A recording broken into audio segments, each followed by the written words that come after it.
Tonight you forgive yourself and let the weight dissolve, not because the past suddenly becomes different, not because every choice becomes easy to understand, not because the pain never mattered. You forgive yourself because you have carried the same trial inside your mind for long enough. You have stood before an inner judge again and again. You have brought back the same memory, repeated the same questions, and punished yourself with the same words. You may have believed that if you kept hurting yourself, somehow you could repair what happened. You may have believed that peace would mean you did not care. You may have believed that letting go would mean you had learned nothing. But the truth is much kinder. You do not change the past by hurting yourself in the present. You do not prove your goodness by refusing to rest. You do not become wiser by speaking to yourself with cruelty. There comes a time when the lesson can remain, but the punishment must end. The deepest weight is not always the event itself. Sometimes the event happened long ago, but the judgment continued. The moment passed, but the mind kept returning to it. The words were spoken, the choice was made, the door was closed, the chance was missed, or the truth was not seen clearly enough. Yet inside, the trial stayed open. You kept asking what you should have known. You kept wondering why you did not act sooner. You kept thinking that a better version of you would have made a different choice. And every time the memory returned, you placed yourself back in the same room. You became the one being questioned, the one being blamed, and the one being punished. Tonight, you are allowed to step out of that room. Self-forgiveness does not mean that every choice was right. It does not mean that nothing happened. It does not mean that your actions had no result. It does not mean that you should return to the same pattern. Forgiving yourself means you are ready to stop using pain as your only teacher. It means you are ready to learn through love, honesty, and awareness. It means you can say, "Yes, I wish I had chosen differently," without adding, "So I must suffer forever."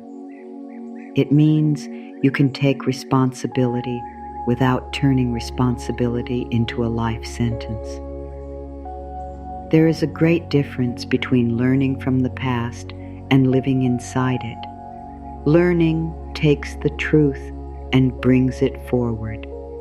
Living inside the past keeps the wound open. Learning says, "I see what happened and I will choose with more care now." Punishment says, "I will keep returning to what happened until I no longer feel worthy of peace." Learning creates growth. Punishment creates fear. Learning helps you become more aware. Punishment makes you afraid to trust yourself again. You may have been carrying thoughts that sound like this: "I should have known better. I should have seen the signs. I should have left. I should have stayed. I should have spoken. I should have been silent. I should not have trusted. I should not have cared so much. I should have tried harder. I should have stopped trying sooner." These thoughts may feel like truth because you have repeated them many times, but often they are the voice of the present judging the past with knowledge the past did not have. You know more now. You see more now. You understand things now that were not clear then. That is what growth means. Growth gives you new eyes. But those new eyes are not meant to become weapons against the person you were before you understood. They are meant to guide the person you are becoming. Night can make old thoughts feel heavier. During the day, there may be work, noise, messages, tasks, and movement. The mind stays busy. But when the room becomes quiet and the body tries to rest, the old memory may step forward. It may say, "Now look at me again." It may bring back words, faces, places, feelings, and questions. It may try to convince you that if you think long enough, you will find the one answer that finally removes the pain. But some pain does not leave because you solve every detail. Some pain leaves because you stop asking the past to give you what it can no longer give. You may never receive the perfect answer. You may never understand every reason. You may never know what would have happened if you had chosen another path. Healing begins when you stop making your peace depend on a past that cannot return and explain itself. You are not required to solve your whole history tonight. You are not required to feel complete forgiveness at once. You are not required to make yourself believe a sentence that still feels too far away. You are only being invited to loosen your grip. You are being invited to say, "I no longer want to hurt myself in the same way." That is enough for tonight. That is a true beginning. Perhaps you believe the weight keeps you responsible. Perhaps part of you fears that if you release guilt, you will repeat the same choice. But wisdom does not need constant pain in order to stay. You can remember the lesson without reopening the wound. You can protect your future without attacking your past. You can become more careful without becoming cold. You can become stronger without becoming hard. You can carry understanding instead of shame. Shame says, "There is something wrong with me." Honest regret says, "I wish I had acted differently." These are not the same. Honest regret can guide you. Shame tries to define you. Regret can say, "I see what I need to change." Shame says, "I am the mistake." Regret can become wisdom. Shame becomes a cage. You are not the worst choice you made. You are not the moment you felt afraid. You are not the time you stayed too long, spoke too quickly, trusted the wrong thing, ignored your own needs, or did not know how to protect your heart. You are the awareness that can see more clearly now. You are the part of you that is ready to grow. You are the love that is beginning to speak more gently. There may also be a hidden belief that you must keep suffering because someone else suffered. You may feel that your peace would be unfair. You may think that if your choice hurt someone, you no longer deserve joy. But continuing to hurt yourself does not repair another heart. It does not undo the event. It does not bring healing into the world. A person who learns, changes, acts with care, and lives with greater love brings more healing than a person who remains trapped in shame. You can make better choices because you are awake, not because you are afraid of yourself. You can become kinder because you understand pain, not because you believe you are unworthy. You can offer honesty, care, and repair where repair is possible. But even after you have done what you can, you must allow the punishment to end. There is no wisdom in keeping a wound open only to prove that it once existed. Perhaps your mind says, "But I cannot forgive myself yet." Then do not force the word forgive. Begin with something softer. Say, "I am willing to stop attacking myself." Say, "I am willing to see this differently." Say, "I am willing to believe that I can learn without suffering forever." Willingness does not demand that your heart move faster than it can. It simply opens a small space where something new may enter. You have carried the weight in many ways. You may have carried it in the way you refuse good things. You may have carried it in the way you pull away from love. You may have carried it in the way you question every choice. You may have carried it in the way you work too hard, rest too little, and believe you must prove your worth. You may have carried it in the way you speak to your body. You may have carried it in the way you expect loss even when something gentle begins. This is how guilt can stay alive. It may not always appear as a clear thought about the past. Sometimes it becomes a habit of not allowing yourself to receive.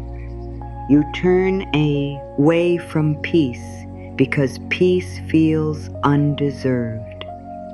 You mistrust kindness because you believe pain is what belongs to you.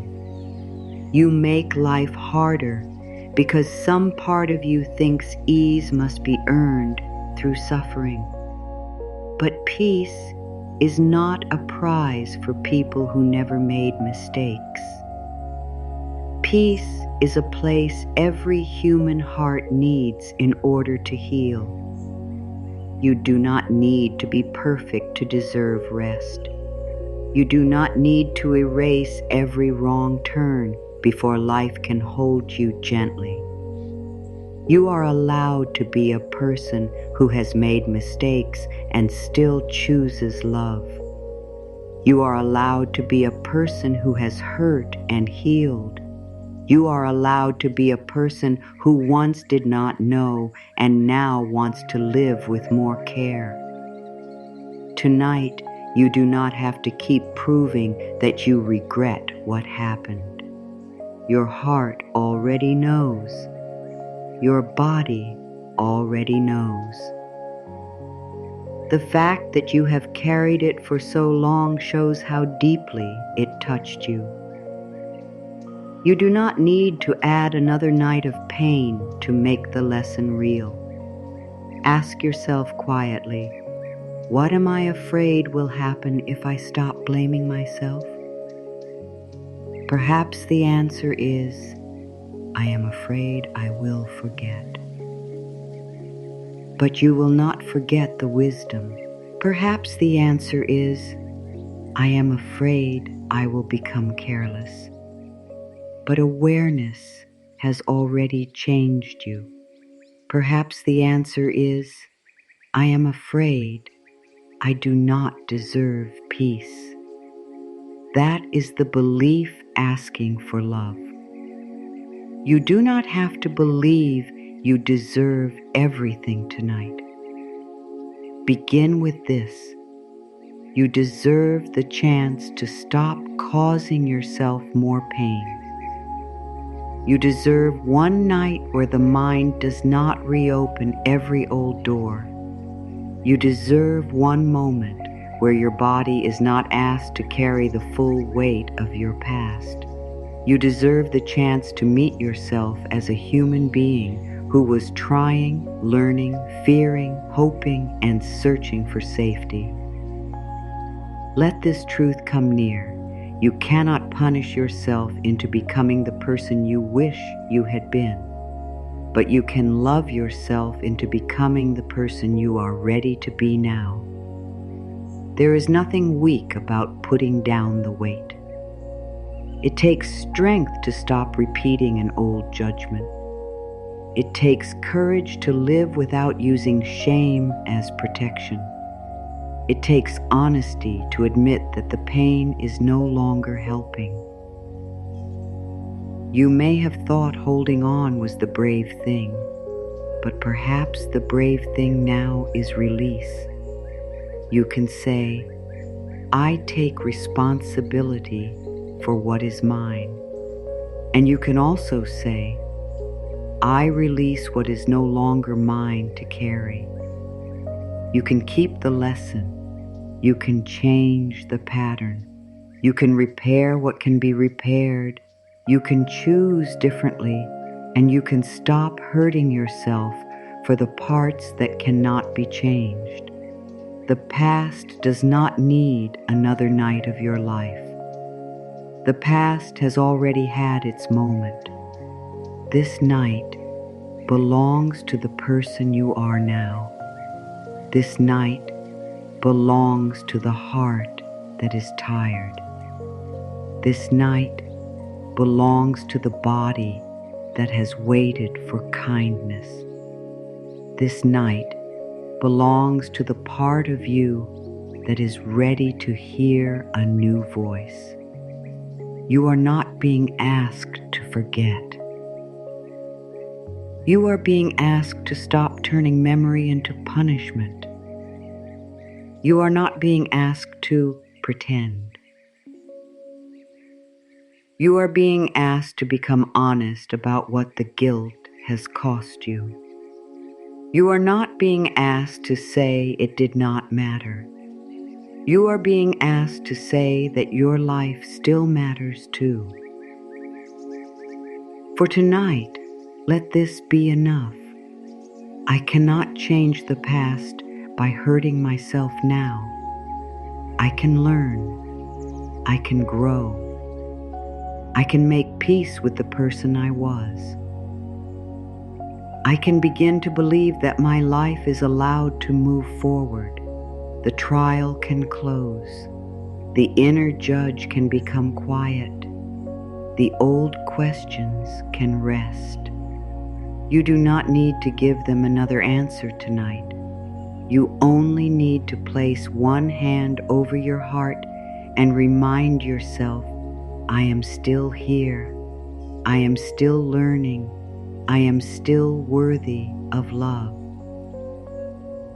There is a voice inside that may have spoken to you for so long that it now feels like your own. It may be quick to point out every mistake. It may return when you are tired, lonely, afraid, or unsure. It may sound serious, almost as though it is trying to help. It may say that it is keeping you responsible. It may say that if it stops watching you, you will make the same mistake again. But listen carefully to the way it speaks. Does it guide you or does it attack you? Does it help you choose differently or does it make you afraid to choose at all? Does it lead you toward healing or does it pull you back into the same pain? The voice may say, you should have known. But how could you have known what experience had not yet taught you? It may say, you were foolish. But perhaps you were hopeful. Perhaps you wanted to believe something good. Perhaps you were tired, lonely, or afraid. Perhaps you were using the only way you knew to feel safe. The voice may say, "You ruined everything," but life is rarely shaped by one moment alone. Even when a choice had a serious result, the future is still being written. You can repair, learn, apologize, change, and grow. The voice wants to make one moment the whole story. Love knows that one moment can become a turning point, not a final name. The voice may say, "You do not deserve another chance." But what would be the purpose of learning if no new choice were allowed? What would be the purpose of awareness if your future had already been closed? Life gives new chances because growth is possible. A mistake shows where awareness was missing. It does not prove that you must remain the same forever. Sometimes the harsh voice is an old voice you learned from somewhere else. It may carry words once spoken to you. It may sound like blame you heard when you were young. It may carry the fear of being rejected, punished, or left. You may have learned that being hard on yourself would keep you safe. You may have believed that if you judged yourself first, no one else could surprise you with judgment. So the voice became a guard. It stood at the door and said, "Do not relax. Do not trust. Do not make another mistake. Do not become too happy. Do not believe good things can last." It believed it was protecting you, but its protection came through fear, and fear became another kind of wound. You do not need to hate this voice. Hating it creates another fight inside. You can begin by understanding it. You can say, "I know you are afraid. I know you are trying to stop me from feeling pain again, but cruelty is not protection. I need guidance, not punishment." This is how the inner voice begins to change, not through another attack, but through a new kind of leadership. You become the one who can listen to fear without obeying every fearful thought. You become the one who can say, "I hear the warning and I will choose with care, but I will not destroy myself to prove that I am careful." Responsibility has a clear voice. It says, "This choice did not help me. I will understand why I made it, and I will choose another way." Punishment has a cruel voice. It says, "This choice proves there is something wrong with me." Responsibility points toward the future. Punishment keeps you tied to the past. Responsibility says, "What can I learn?" Punishment says, "How long can I suffer?" Responsibility says, "What can I repair?" Punishment says, "I must never feel good again." Responsibility says, "I can act with more care." Punishment says, "I cannot trust myself." Responsibility builds wisdom. Punishment breaks trust. Perhaps you think the harsh voice is the reason you have not repeated the same mistake. But fear may only make you avoid life. You may not repeat the exact choice, yet you may stop trusting, loving, trying, speaking, or receiving. You may protect yourself from one kind of pain by creating another. You may become so afraid of choosing wrongly that you stop choosing freely. A loving inner voice does not make you careless. It helps you become clear. When you are not busy attacking yourself, you can see the lesson more honestly. You can notice the need that guided your choice. You can see the warning signs you missed. You can understand the boundary that was not there. You can prepare yourself in a wiser way. Cruelty creates panic. Love creates room to think. You may have repeated the same hard sentence for years. Perhaps it is, "I always ruin things."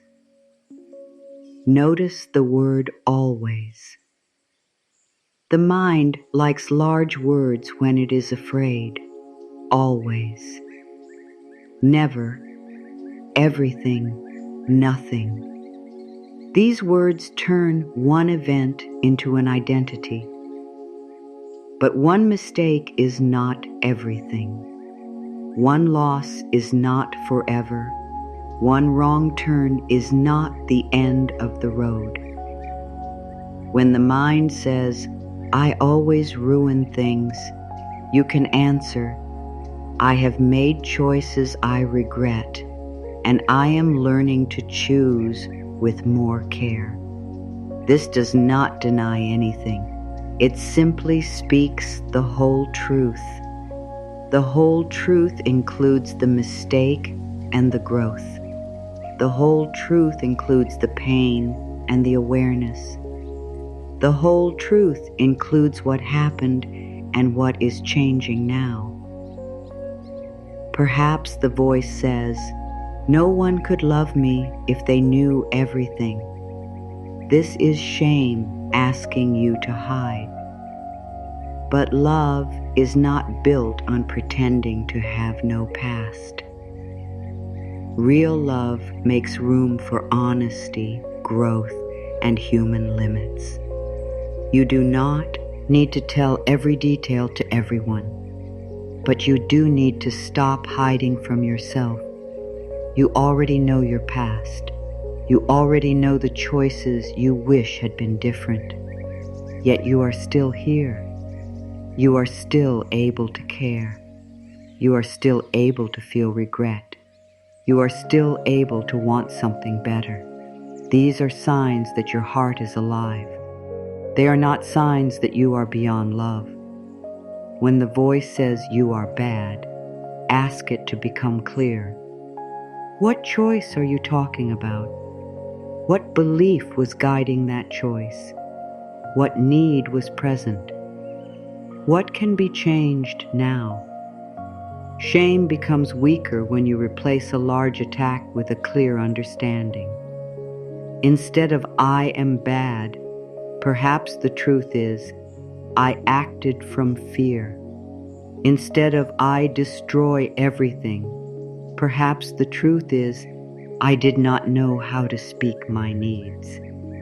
Instead of "I am weak," perhaps the truth is, "I was afraid of being alone." Instead of "I am foolish," perhaps the truth is, "I wanted to believe that things would improve." Clear truth helps. Large attacks do not. The harsh voice may also use comparison. It may say, "Anyone else would have known." But you cannot know what anyone else would have done with your history, your fears, your needs, your level of awareness, and your emotional state at that time. Comparison removes the truth of your experience. It takes a complex moment and turns it into a simple attack. You were not living with the knowledge you have today. You were living with what you knew then. That does not remove responsibility. It gives responsibility a fair place to stand. You can only make a choice from the awareness available to you in that moment. If the awareness was limited, the choice may have been limited too. This is why growth must be met with compassion. The person who sees clearly today should help the person who could not see clearly before. The present self should not become another person who abandons the past self. Imagine how different healing becomes when your inner voice says, "I will not leave you alone with this memory." Not, "I will keep reminding you how wrong you were," but, "I will stay with you while we understand. I will help you make a better choice next time. I will not use your pain against you." This is the voice that begins to close the wound. A wound stays open when it is touched with blame again and again. It begins to heal when it is met with care. You would not expect a physical wound to heal if you kept pressing into it every night. Yet many people press into emotional wounds with words. They ask the same painful questions. They imagine the same different ending. They return to the same place and demand that the past become new. The past cannot become new, but your relationship with it can. The inner voice can change from "Why did you do that?" to "What were you feeling?" It can change from "What is wrong with you?" to "What were you trying to protect?" It can change from "You should have known" to "You know more now." It can change from "You ruined your life" to "Your life is still here and you can choose again." These are not weak questions. They are honest questions. They lead to the root of the pattern. They help you understand what needs healing. Perhaps you stayed because you feared being alone. Then the healing is not simply blaming yourself for staying. The healing is learning that you can stand beside yourself. Perhaps you said yes when you wanted to say no because you feared rejection. Then the healing is not calling yourself weak. The healing is building the safety to speak clearly. Perhaps you chased because you believed love had to be earned. Then the healing is not shaming the chase.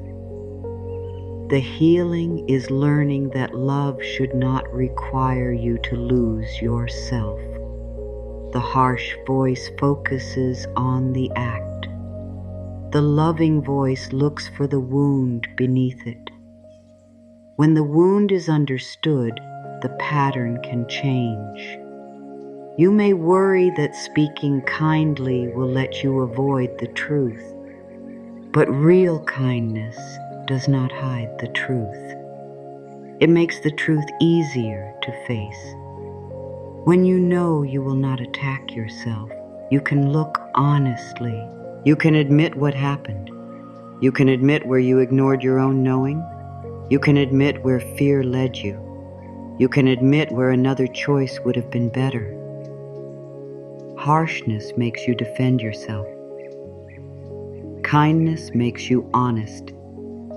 You do not need to say, "I did nothing wrong," if that is not true. You can say, "I made a choice I regret, and I am still worthy of healing."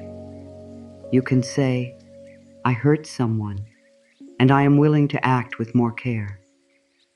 You can say, "I stayed too long, and I understand why I was afraid to leave." You can say, I ignored myself, and now I am learning to listen. The word "and" is important. It lets two truths exist together. I made a mistake, and I can grow. I was afraid, and I am becoming braver. I did not know, and I am learning. I regret what happened, and I am allowed to heal. The harsh voice wants only one truth: the mistake. Love brings the rest of the truth back.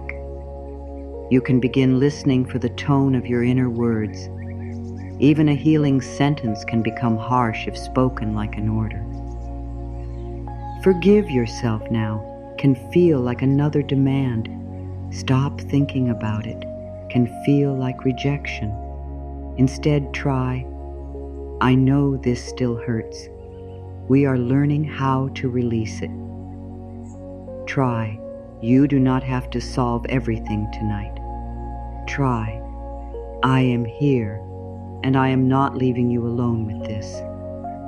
The voice you use becomes the place you live inside. If the voice is always angry, the body remains ready for danger. If the voice becomes calm, the body begins to trust. Your words are not small. They shape the inner room where every feeling must come. When regret rises, say, I see you. When shame rises, say, you do not get to define me. When fear rises, say, I will choose with care. When the old memory returns, say, I have already learned from this. I do not need to punish myself again. The mind may not believe the new voice, a sog, tea first. That is normal. The harsh voice has had years of practice. The loving voice may feel quiet and new, but every time you choose it, you strengthen it. Every time you refuse one cruel sentence, you create space for another way. One day you may notice that the old memory returns and you do not fall as deeply into it. You may notice that you answer yourself with more patience. You may notice that you can remember without becoming the memory. You may notice that guilt no longer controls the whole night. This is how the wound begins to close, not through forgetting, but through changing the voice that meets it. You become the loving voice that says, yes, this happened. Yes, it mattered. Yes, I wish some things were different. And I will not use this truth to destroy you. I will use it to guide you. Every choice comes from somewhere. A choice may look simple when you look back, but inside the moment there were feelings, fears, needs, beliefs, and limits. There were things you understood and things you could not yet see. There were old wounds speaking. There were hopes you wanted to protect. There were parts of you trying to find safety in the only way they knew. Understanding this does not mean making excuses. It means looking at the full truth instead of using one choice as proof that you were unworthy. Perhaps you made a choice because you were afraid. Fear can make a small path look like the only path. It can make silence feel safer than truth. It can make staying feel safer than leaving. It can make control feel safer than trust. It can make you accept less because the unknown feels larger than the pain you already know. When you look back from a calmer place, you may wonder why you did not see another option. But fear narrows the mind. It tells you that only one door exists. It may not be the best door. It may not even be a safe door, but it feels familiar, and familiar can feel like safety when the heart is frightened. Perhaps you made a choice because you were lonely. Loneliness can make attention feel like love. It can make a small amount of care feel like enough. It can make you ignore what hurts because the thought of losing connection feels worse. It can make you hold on to someone, something, or some hope long after your inner voice has become tired. Loneliness does not mean you were weak. It means you needed connection. The need was human. The choice may not have helped you, but the need beneath it was real. Healing begins when you stop shaming the need and learn to meet it in a healthier way. Perhaps you stayed because you wanted to be loved. Perhaps you gave too much because you believed love meant giving without limits. Perhaps you kept understanding everyone else because no one had taught you to understand yourself. Perhaps you called self-abandonment loyalty because loyalty was the only language you knew. You can see this now. You can name it now. But there may have been a time when you could not. Perhaps you said yes because no felt dangerous. Maybe you believed that saying no would make someone leave. Maybe you feared anger, rejection, disappointment, or being called selfish. So you made yourself small. You agreed when your body wanted to pull away.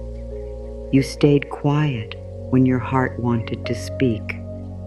Later, you may have blamed yourself for not setting a boundary.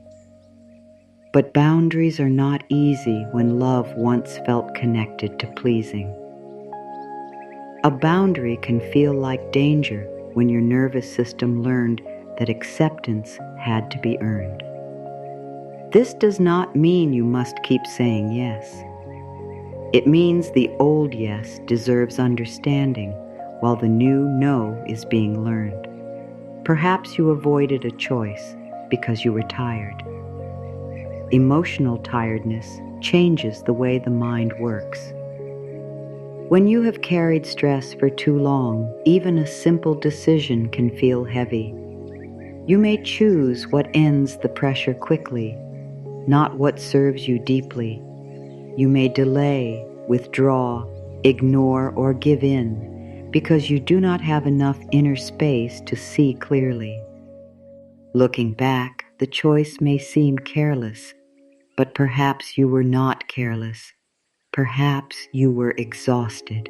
This is why self-forgiveness asks you to see the whole person you were, not only the action, not only the result, the whole person, the fear, the hope, the tiredness, the need, the level of awareness, the support you had or did not have, the beliefs you carried, the patterns you had practiced.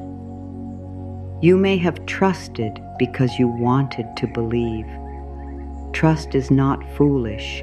Trust is a beautiful human ability. The pain came because the trust was placed where it could not be held with care. But the ability to trust is not the problem. The healing is learning where trust belongs, how it grows, and what actions must support it. You do not need to become cold because you once trusted the wrong thing. You need to become clear. Perhaps you ignored warning signs because accepting them would have meant changing your whole life. Sometimes the mind does not reject the truth because it is weak. It rejects the truth because the truth feels too large to carry at that time. To see clearly may have meant leaving, speaking, changing, grieving, or facing an unknown future. So the mind said, "Not yet." Later, when the truth becomes clear, you may feel ashamed. But shame does not help you understand why you were not ready. Compassion does. You can say, "I see now what I could not face then." This is honest. You can say, "I understand why I needed more time." This is kind. You can say, "I will listen sooner now." This is growth. Perhaps you were repeating what you had seen before.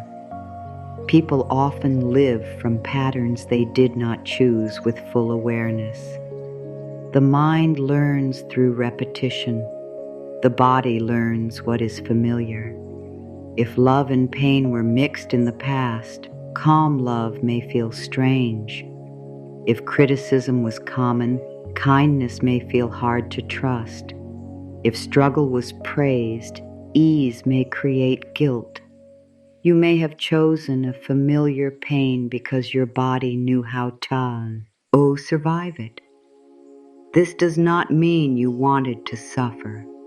It means the new path had not yet become safe inside you.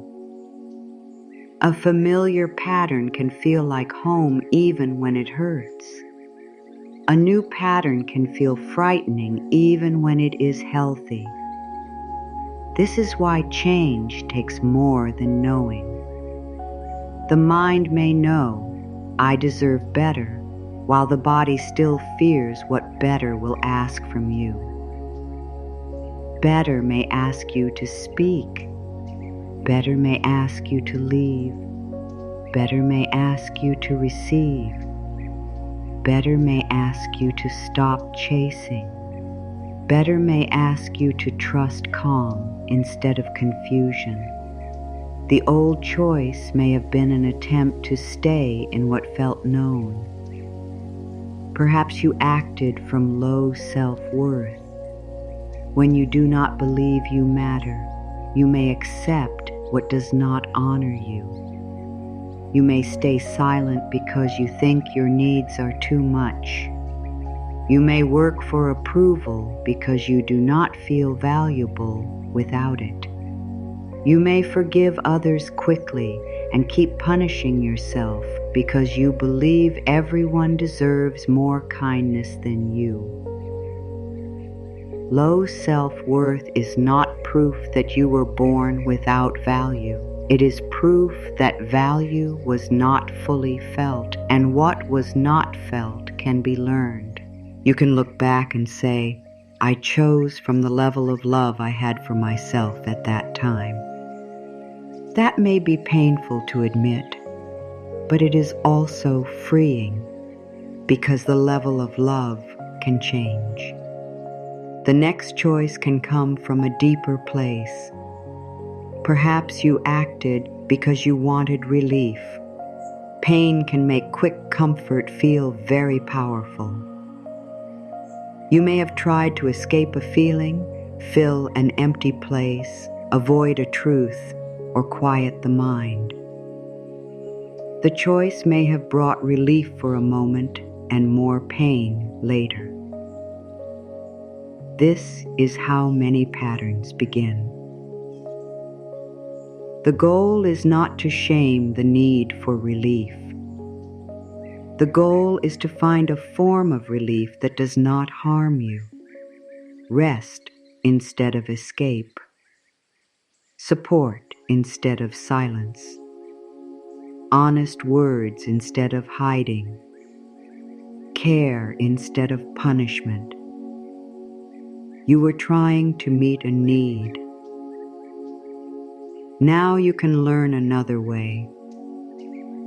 Perhaps you were waiting for someone to change because hope felt better than grief. Letting go of hope can feel like losing more than a person or situation.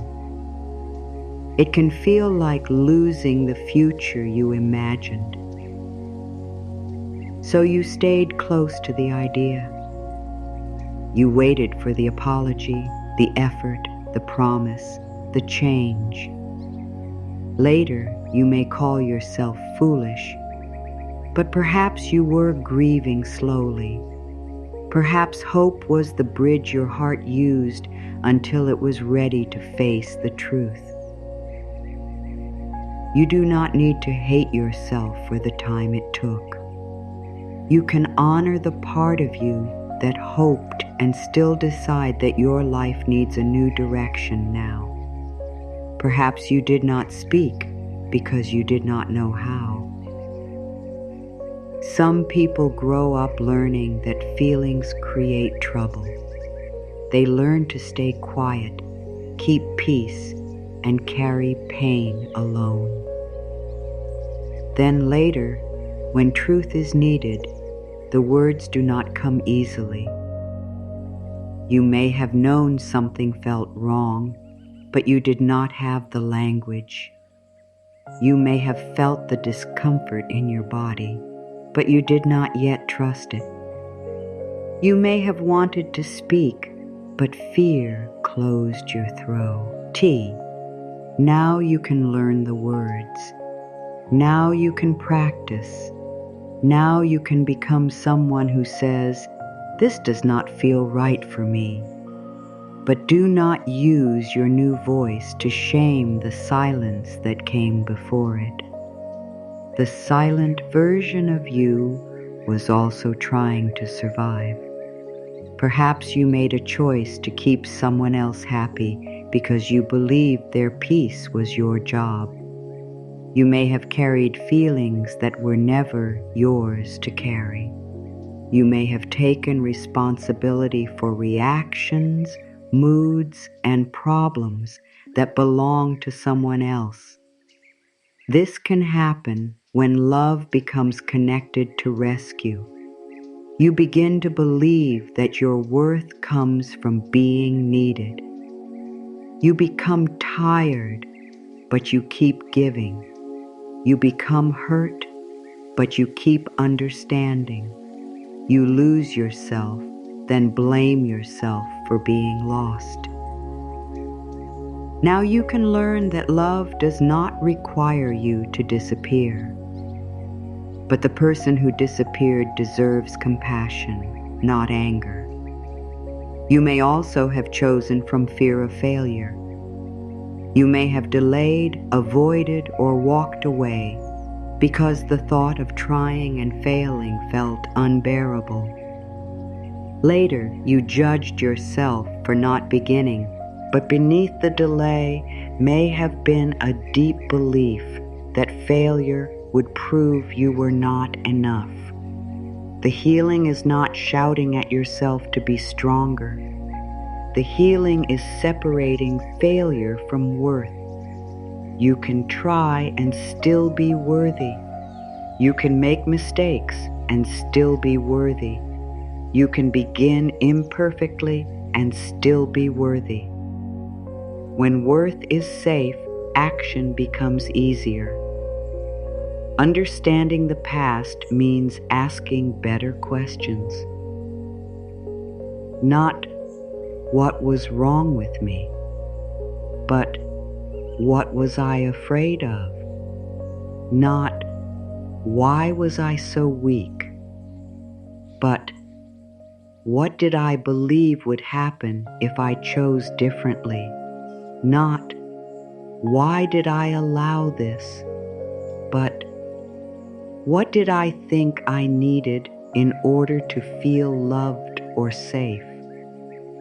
These questions lead to healing because they reveal the belief beneath the action. If the belief was, "I will be abandoned if I speak," then healing means learning that you can stay with yourself even if someone leaves. If the belief was, "I must work for love," then healing means allowing love that does not require exhaustion. If the belief was, I cannot handle change, then healing means taking small steps that build trust. The old choice becomes a message. It shows where support was needed. It shows where love was missing. It shows what the next stage of healing is asking from you. You can understand your past without allowing it to control your future.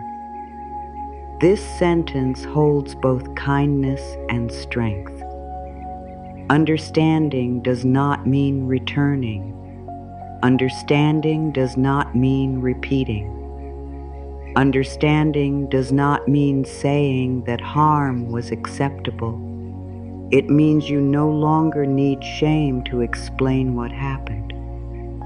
You can say, I see why I chose that, and I choose differently now. This is where your power returns. Not in pretending that the past never happened, not in demanding that you should have been someone else. Your power returns when you take what you know now and place it into the next choice. You can listen sooner. You can speak more clearly. You can leave earlier. You can stay when staying is healthy. You can ask for help. You can rest before collapse. You can stop proving your worth. You can trust your body. You can take time before saying yes. You can choose the calm path even when it feels unfamiliar. This is how the past becomes wisdom. The person you were did not need another judge. That person needed guidance. That person needed safety.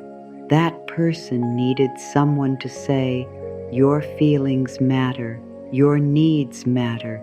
You do not have to disappear to be loved. You are allowed to protect your peace. You can become that voice now. You can look back without standing above yourself. You can sit beside the person you were. You can say, I see that you were afraid. I see that you wanted love. I see that you did not know how to choose another way. I will not punish you for what you did not understand. I will teach you through the choices I make now. There is great healing in this. The past self stops being an enemy. The past self becomes a part of you that needed love. You do not need to approve of every choice to offer compassion. You can hold a child who made a mistake without saying the mistake was right. In the same way, you can hold the older parts of yourself. You can say, that choice caused pain, and I am still here with you. This is self-forgiveness beginning to take form. It is not one large moment. It is a new way of seeing. It is the decision to stop looking at your past only through disappointment. It is the choice to include fear, need, hope, and limited awareness in the story. The story becomes fuller. The judgment becomes softer. The lesson becomes clearer. You did what you could with what you understood, what you believed, what you feared, and what you knew how to do. Today, you understand more. Today, you can choose more. Today, you can protect yourself with love instead of fear. You are not being asked to return to who you were. You are being asked to stop hating that person. You are being asked to guide that part of you home. Let the old question change. Instead of asking, why did I do that? Ask, what was I needing, and how can I meet that need with love now? The answer may open a door the judgment never could. The mind may tell the story, but the body often carries it. Long after the moment has passed, the body can still hold the fear, the regret, the shame, and the words you never said. You may believe the past is only something you remember, yet the body may be living as though it is still happening. The shoulders remain tight, the jaw stays firm, the breath becomes small, the chest feels heavy when the room becomes quiet. The stomach pulls inward when an old memory returns. The body prepares for a danger that has already ended because the mind keeps bringing the old moment back into the present. This is why self-forgiveness is more than changing a thought. It is also Tixit, hing the body that the trial is over. It is letting the body know that it no longer has to stay ready for punishment. It is creating a new inner message. That moment has passed. I am here now. I can learn without keeping my whole body inside the pain. You may have become so used to carrying tension that you no longer notice it. The shoulders may rise before you are aware of fear. The jaw may tighten while you think about what you should have done differently. The hands may close when you remember something you wish you could change. You may lie down to rest, but the body does not understand that rest is allowed. It is still waiting for another thought, another judgment, another question. The body listens to the words you repeat. When you say, I cannot forgive myself, the body hears that the danger remains. When you say, I ruined everything, the body prepares for loss. When you say, I should have known, the body braces for blame. These sentences do not stay only in the mind. They become a feeling in the chest, a pressure behind the eyes, a heaviness around the heart. This does not mean you caused every feeling in the body with your thoughts. It does not mean you should ignore physical care or blame yourself for tension. The body is not here to be judged. It is here to be listened to. It has carried more than words can explain. It has moved through fear, disappointment, shock, tiredness, and change. It deserves kindness, support, and proper care. Perhaps you have spoken to the body as though it were another problem. You may have asked, why can I not relax? Why am I still affected? Why does this memory still hurt? But the body does not need another demand. It needs safety. It needs a voice that says, I understand why you have been holding this. You were trying to protect me. You do not have to release everything at once. The body may have learned that remembering the mistake keeps you safe. It may believe that if it stays tense, you will never make the same choice again. It may believe that peace would make you careless. It may hold the pain like a warning sign, always ready to remind you. But fear is not the only way to remember a lesson. You can remember through wisdom. You can remember through a clear boundary. You can remember through the way you choose today. You can remember without asking the body to suffer. You may say gently, "Dear body, I know you have been trying to protect me. You have carried this story because you did not want me to be hurt again. I am listening now. I will choose with more care. You do not have to hold the full weight for me anymore." These words are not a command. They are an invitation. The body may not soften immediately. It may need to hear kindness many times because it has heard judgment for so long. That is all right. Healing does not need to become another task you perform perfectly. It can be a slow return to trust. Notice the places where guilt lives inside you. Perhaps it feels like a stone in the chest. Perhaps it feels like pressure in the forehead. Perhaps it feels like the need to stay busy because stillness brings the memory closer. Perhaps it feels like tiredness that does not fully leave because the mind is working even when the body is lying down. Sometimes guilt appears as restlessness. You may feel that you must keep doing something. You may work, clean, plan, check, help, and give because stopping feels unsafe. Rest may bring up the belief that you have not earned it.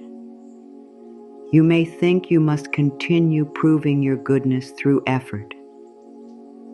But exhaustion does not clean the past. Overworking does not change what happened.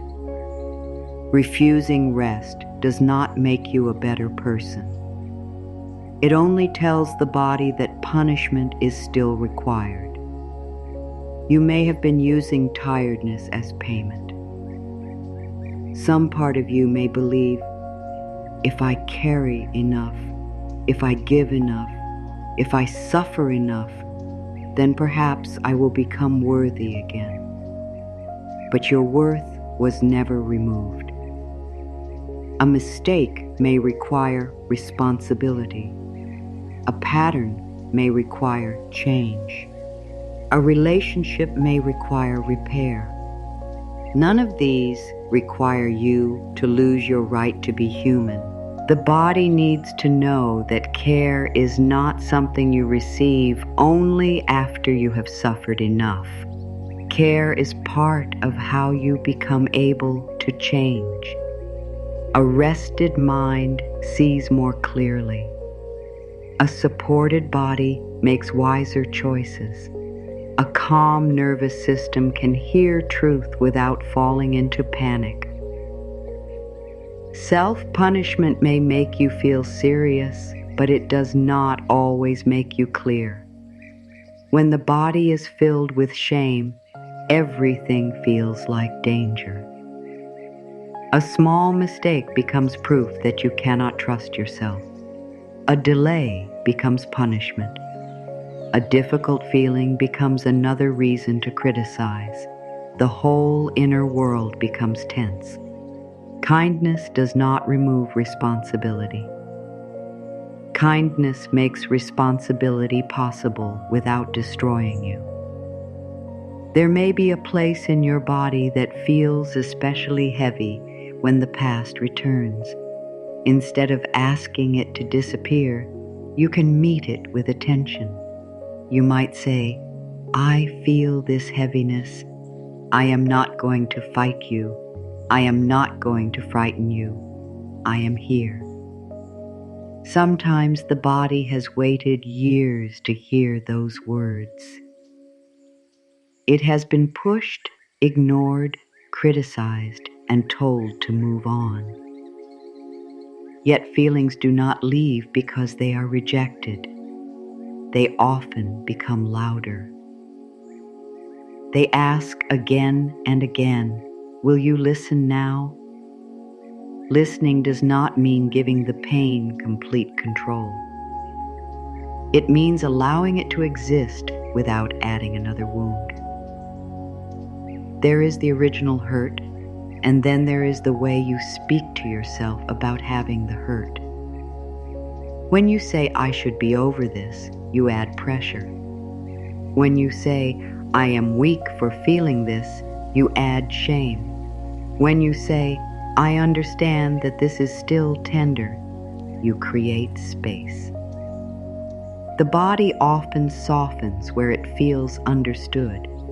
You may have held regret in the shoulders because you felt you had to carry everything alone. You may have held fear in the stomach because you were always waiting for something to jiggy. Oh, wrong. You may have held unsaid words in the throat because speaking once felt unsafe. You may have held grief in the chest because you did not know where else to place it.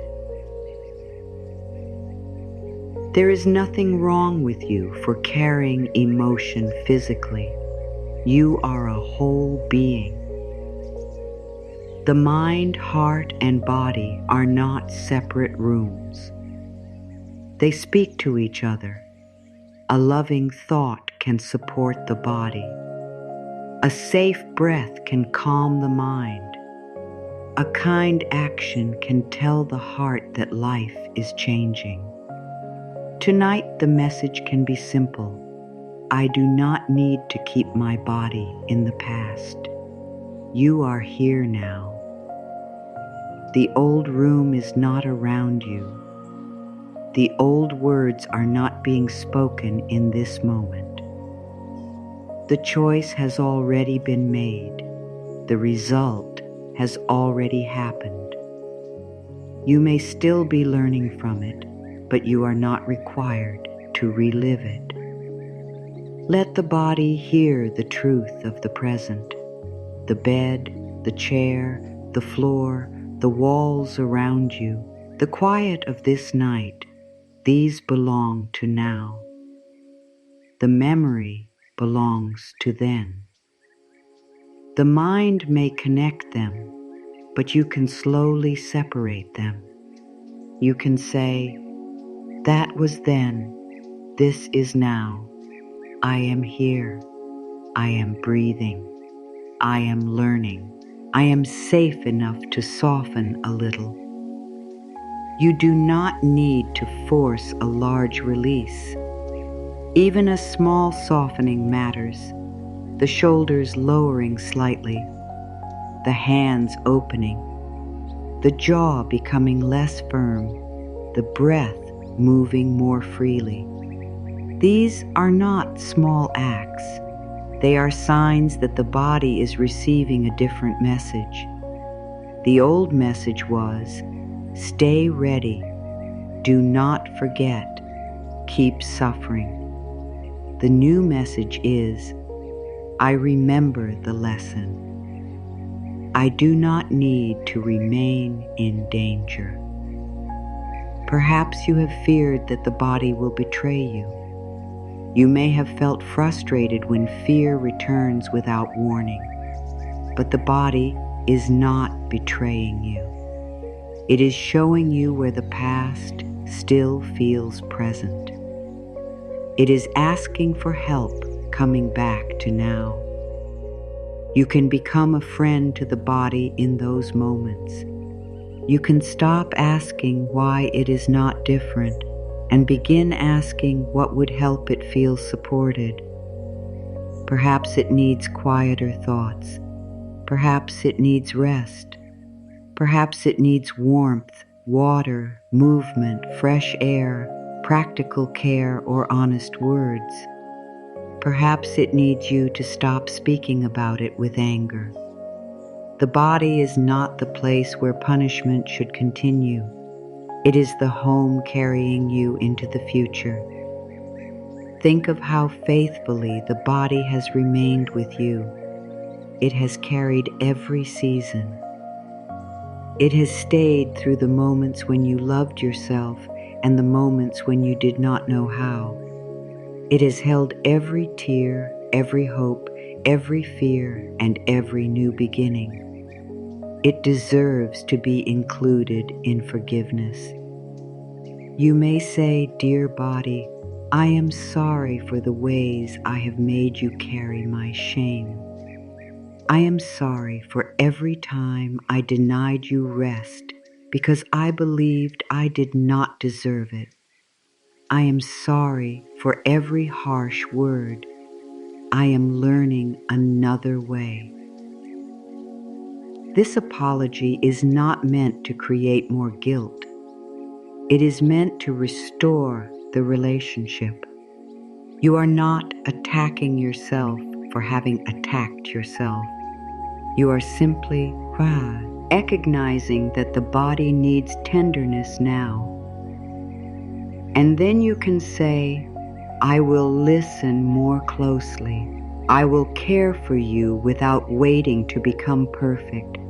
I will not use you as a place to store every old punishment." There may still be nights when the body becomes tense.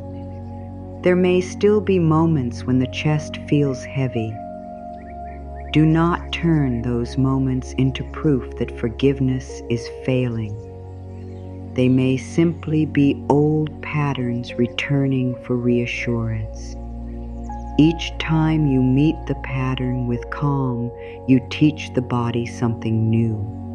Each time the memory appears and you do not attack yourself, you create another path. Each time guilt rises and you answer with understanding, you show the body that the old trial is ending. The body learns through experience. It learns safety when you respond differently. It learns that a mistake no longer leads to hours of self-hatred. It learns that a memory can appear without taking over the whole night. It learns that tiredness will be met with care instead of more pressure. You do not need to tell the body that nothing painful ever happened. You only need to remind it that the pain is not happening now. This is where the weight begins to change. At first, it may not disappear. It may simply feel less fixed, less like stone, more like something that can move. The chest may feel a little wider. The mind may become quieter. The body may understand that it does not have to hold the story in exactly the same way. You are not asking the body to forget. You are helping it complete what was interrupted.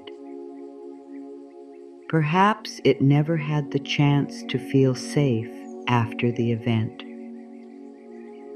Perhaps you moved quickly into work, survival, explanation, or blame. Perhaps no one told you that you were allowed to feel what you felt. Now you can give the body that permission. You can say, "You were frightened, you were hurt, you were trying to protect me. I see you." What is seen with love does not have to fight so hard to be noticed. Sometimes tears may come when the body begins to soften. Let that be a form of release, not proof that something is wrong. Sometimes tiredness may appear because the body has been holding itself tightly for a long time. Sometimes you may feel quiet rather than emotional. There is no correct way for release to happen. You do not have to create a dramatic moment. You only have to stop standing against yourself. Let this night be different in one gentle way. Let the body hear fewer accusations. Let the shoulders carry less of the past. Let the breath become a message that says life is still moving. You can say, I am no longer asking my body to pay for what my mind regrets. That sentence may touch a deep place. For a long time, the body may have been paying through tension, sleeplessness, overwork, fear, and the inability to receive peace. But the payment can stop. The lesson does not disappear when the punishment ends. You can keep your wisdom and release the tightness. You can keep your care and release the fear. You can keep your values and release the shame. You can remember what matters without forcing the body to remain in pain. Dear body, the danger has passed. You do not have to hold this story so tightly tonight. You have carried it long enough.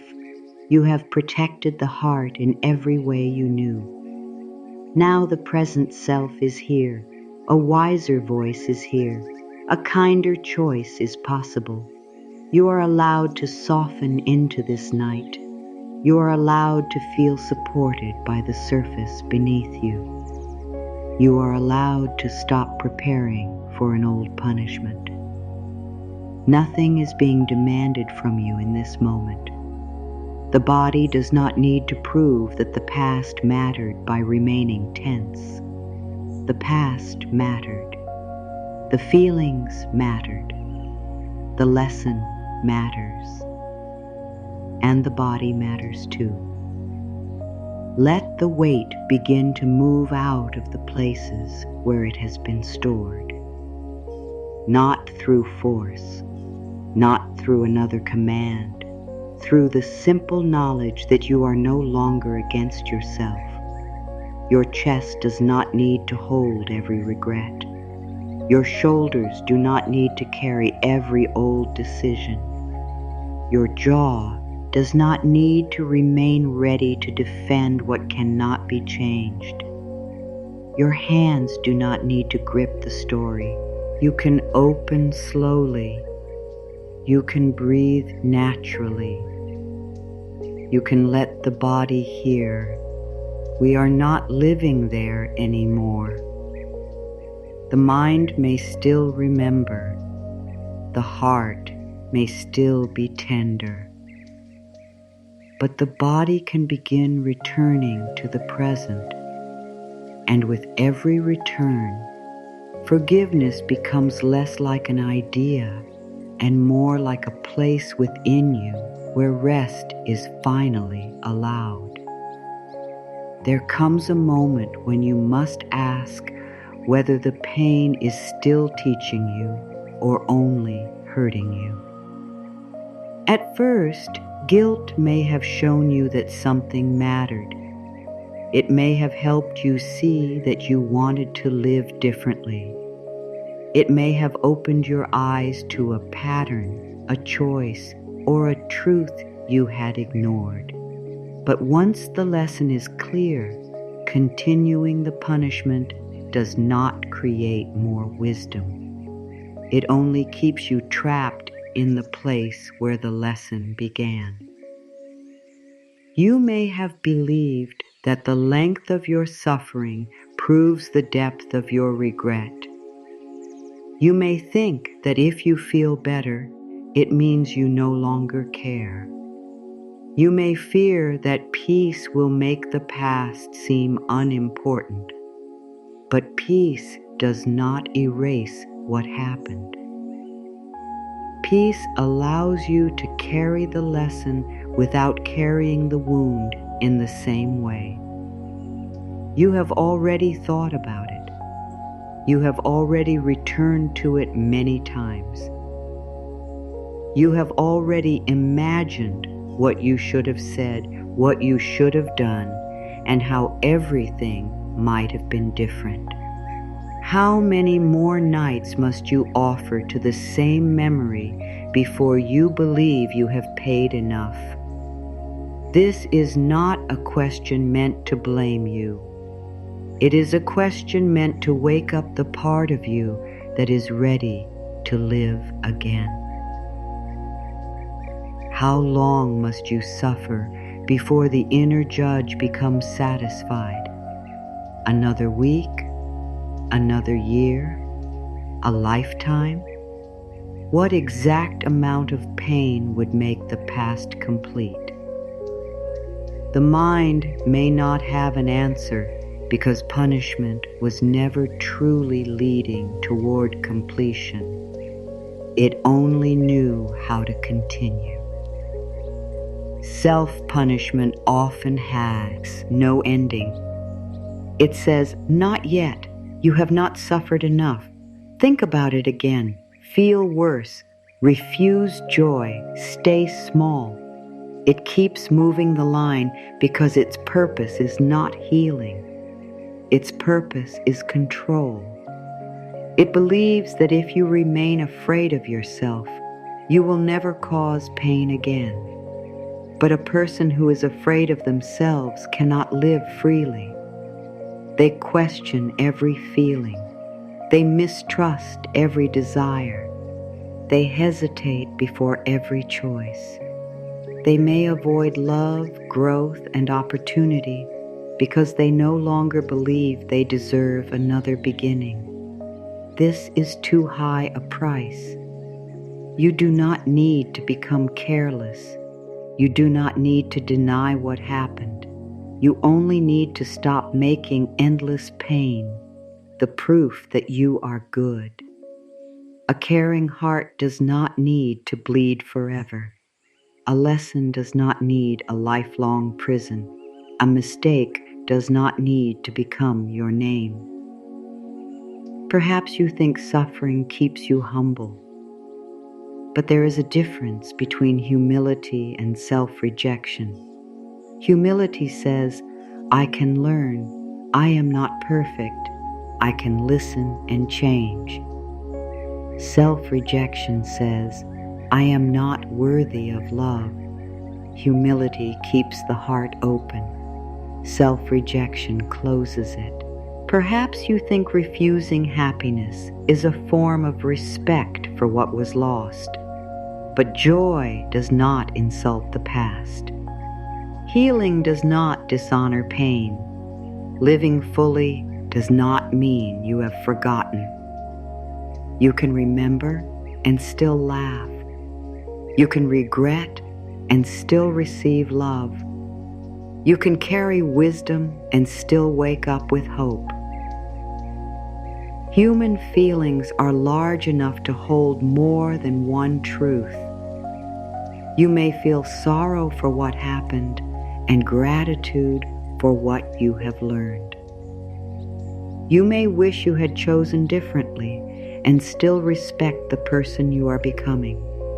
You may care deeply and still allow yourself to rest. The belief that you must choose between regret and peace is part of the punishment. You can have honest regret without living in shame. Ask yourself, what has this punishment changed? Has it repaired the past? Has it brought back what was lost? Has it helped you become more loving, or has it made you afraid? Has it guided your choices, or has it made you question your right to choose? Perhaps the punishment once felt useful. Perhaps it gave you a sense of control. If you blamed yourself for everything, then perhaps the world felt less uncertain. You could tell yourself that if you became perfect, nothing painful would ever happen again. But this belief asks too much from you. You cannot control every outcome. You cannot prevent every loss. You cannot always know what another person will do. You cannot see every result before making a choice. You can be aware, careful, and loving. You cannot become so perfect that life never changes or hurts. Punishing yourself for not controlling what could not be controlled is an unfair burden. There may also be things that were not fully yours to carry. Perhaps you accepted blame because someone else would not take responsibility. Perhaps you were told that everything was your fault. Perhaps you believed that if you had been better, kinder, quieter, stronger, or easier to love, the outcome would have changed. Sometimes self-blame feels safer than accepting that another person made their own choices. If everything was your fault, then perhaps you imagine you could have controlled it. But other people have their own beliefs, wounds, fears, and decisions. You were never responsible for every part of the story. You can take responsibility for what belongs to you without carrying what belongs to someone else. This may mean saying, "I wish I had protected myself sooner." It may also mean saying, "Their behavior was their choice." It may mean saying, "I made mistakes." It may also mean saying, "I did not cause everything that happened." Forgiveness requires honest balance. It does not place all blame outside you, and it does not place all blame inside you. It looks clearly. It takes what is yours and puts down what is not. You are allowed to say, "This part is mine to learn from. That part is not mine to carry." You may have kept yourself in punishment because you believed you did not deserve a good future.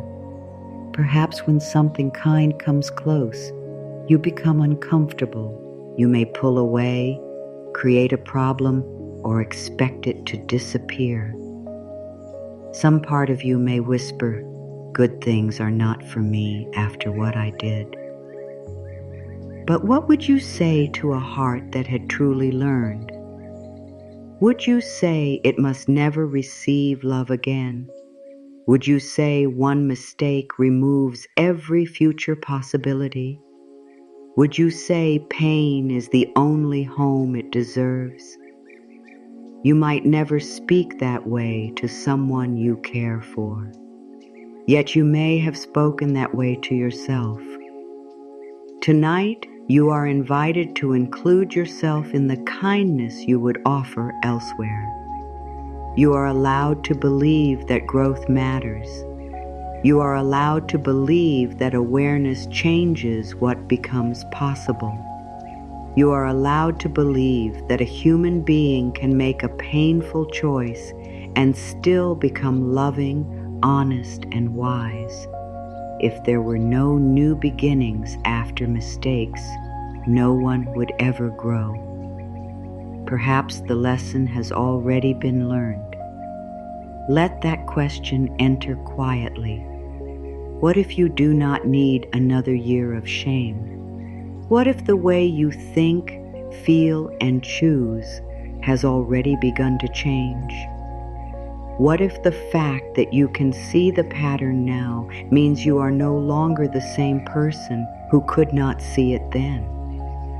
The punishment may continue out of habit even after the lesson is complete. You may still hear the old words because the mind knows them well. You may still feel guilt because the body has practiced it. But familiarity is not proof that it must continue. You can interrupt the pattern with a new truth.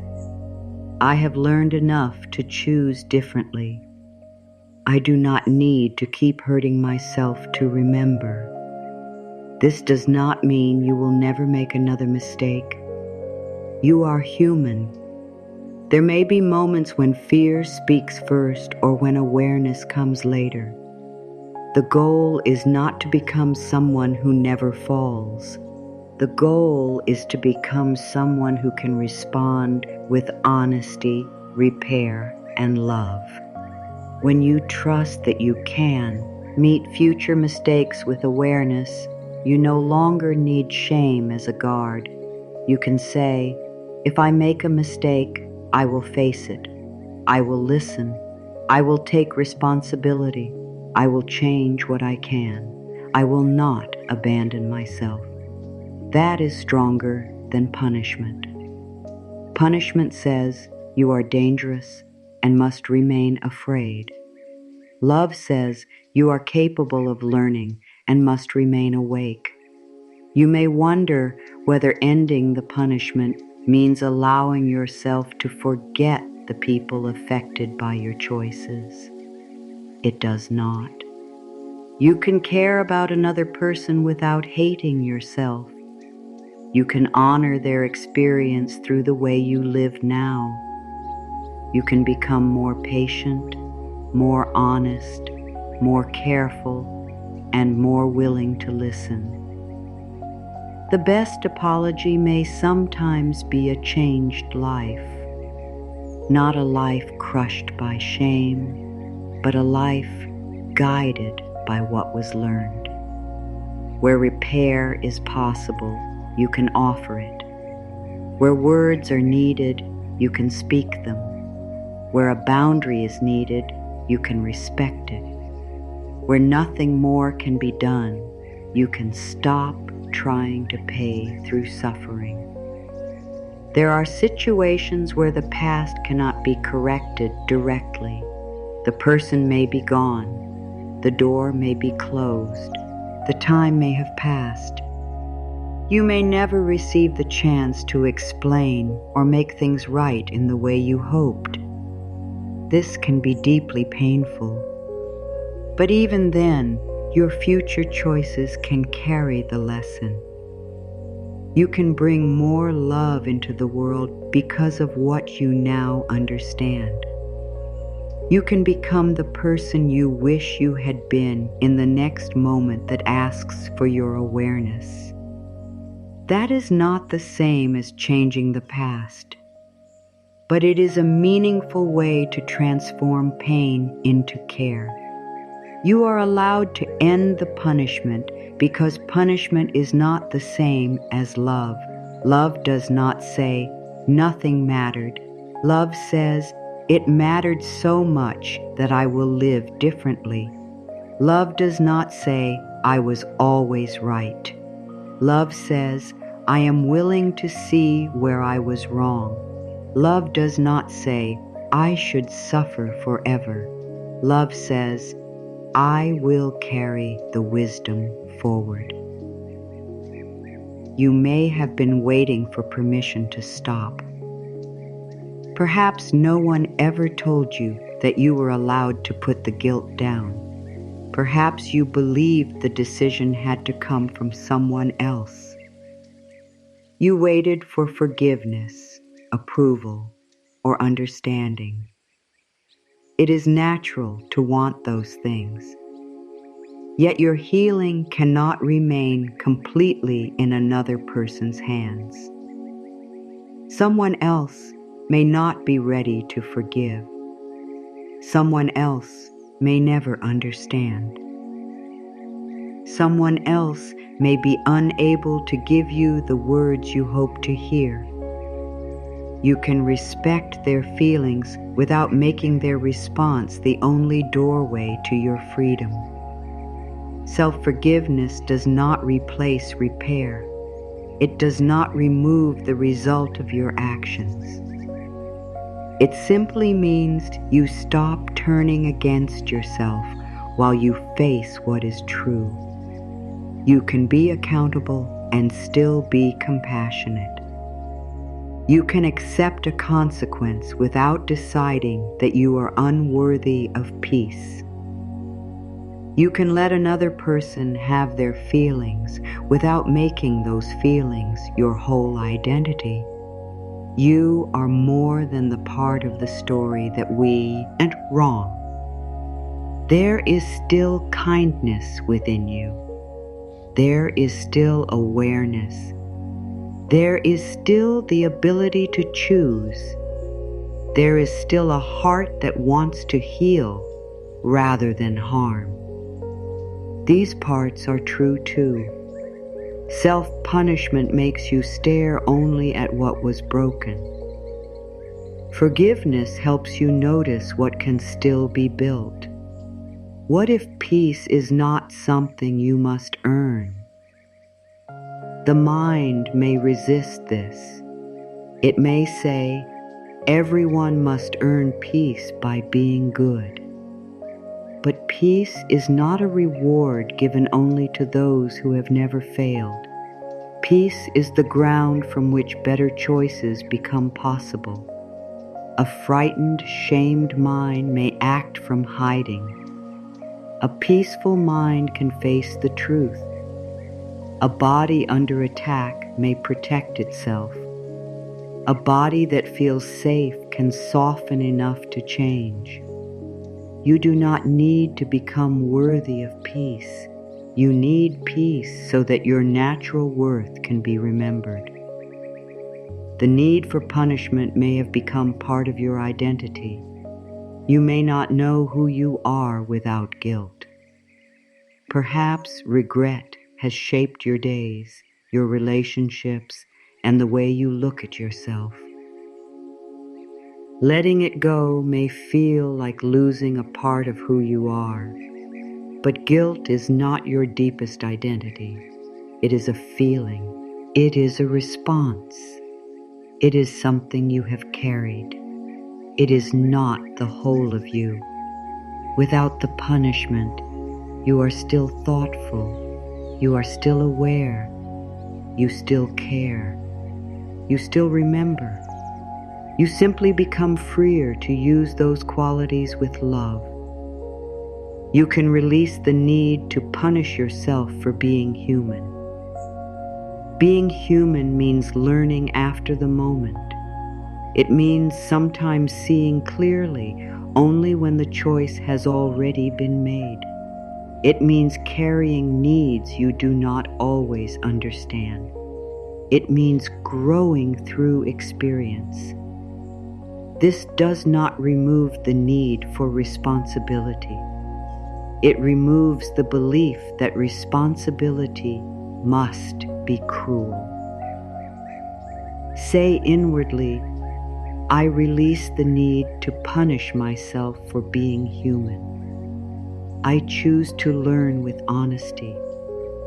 I choose to grow with love. The words may feel unfamiliar. Let them be unfamiliar. A new path is unfamiliar before it becomes home. You may notice the old judge responding. It may say, you are letting yourself escape. Answer gently, I am not escaping. I am changing how I respond. I am keeping the lesson and ending the attack. The judge may say, you deserve this pain. Answer, pain has already spoken. I am listening now. More pain is not required. The judge may say, you cannot trust yourself.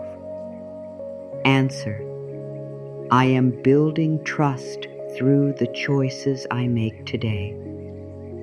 This is how you end the punishment, not by fighting every old thought, but by refusing to give it the final word.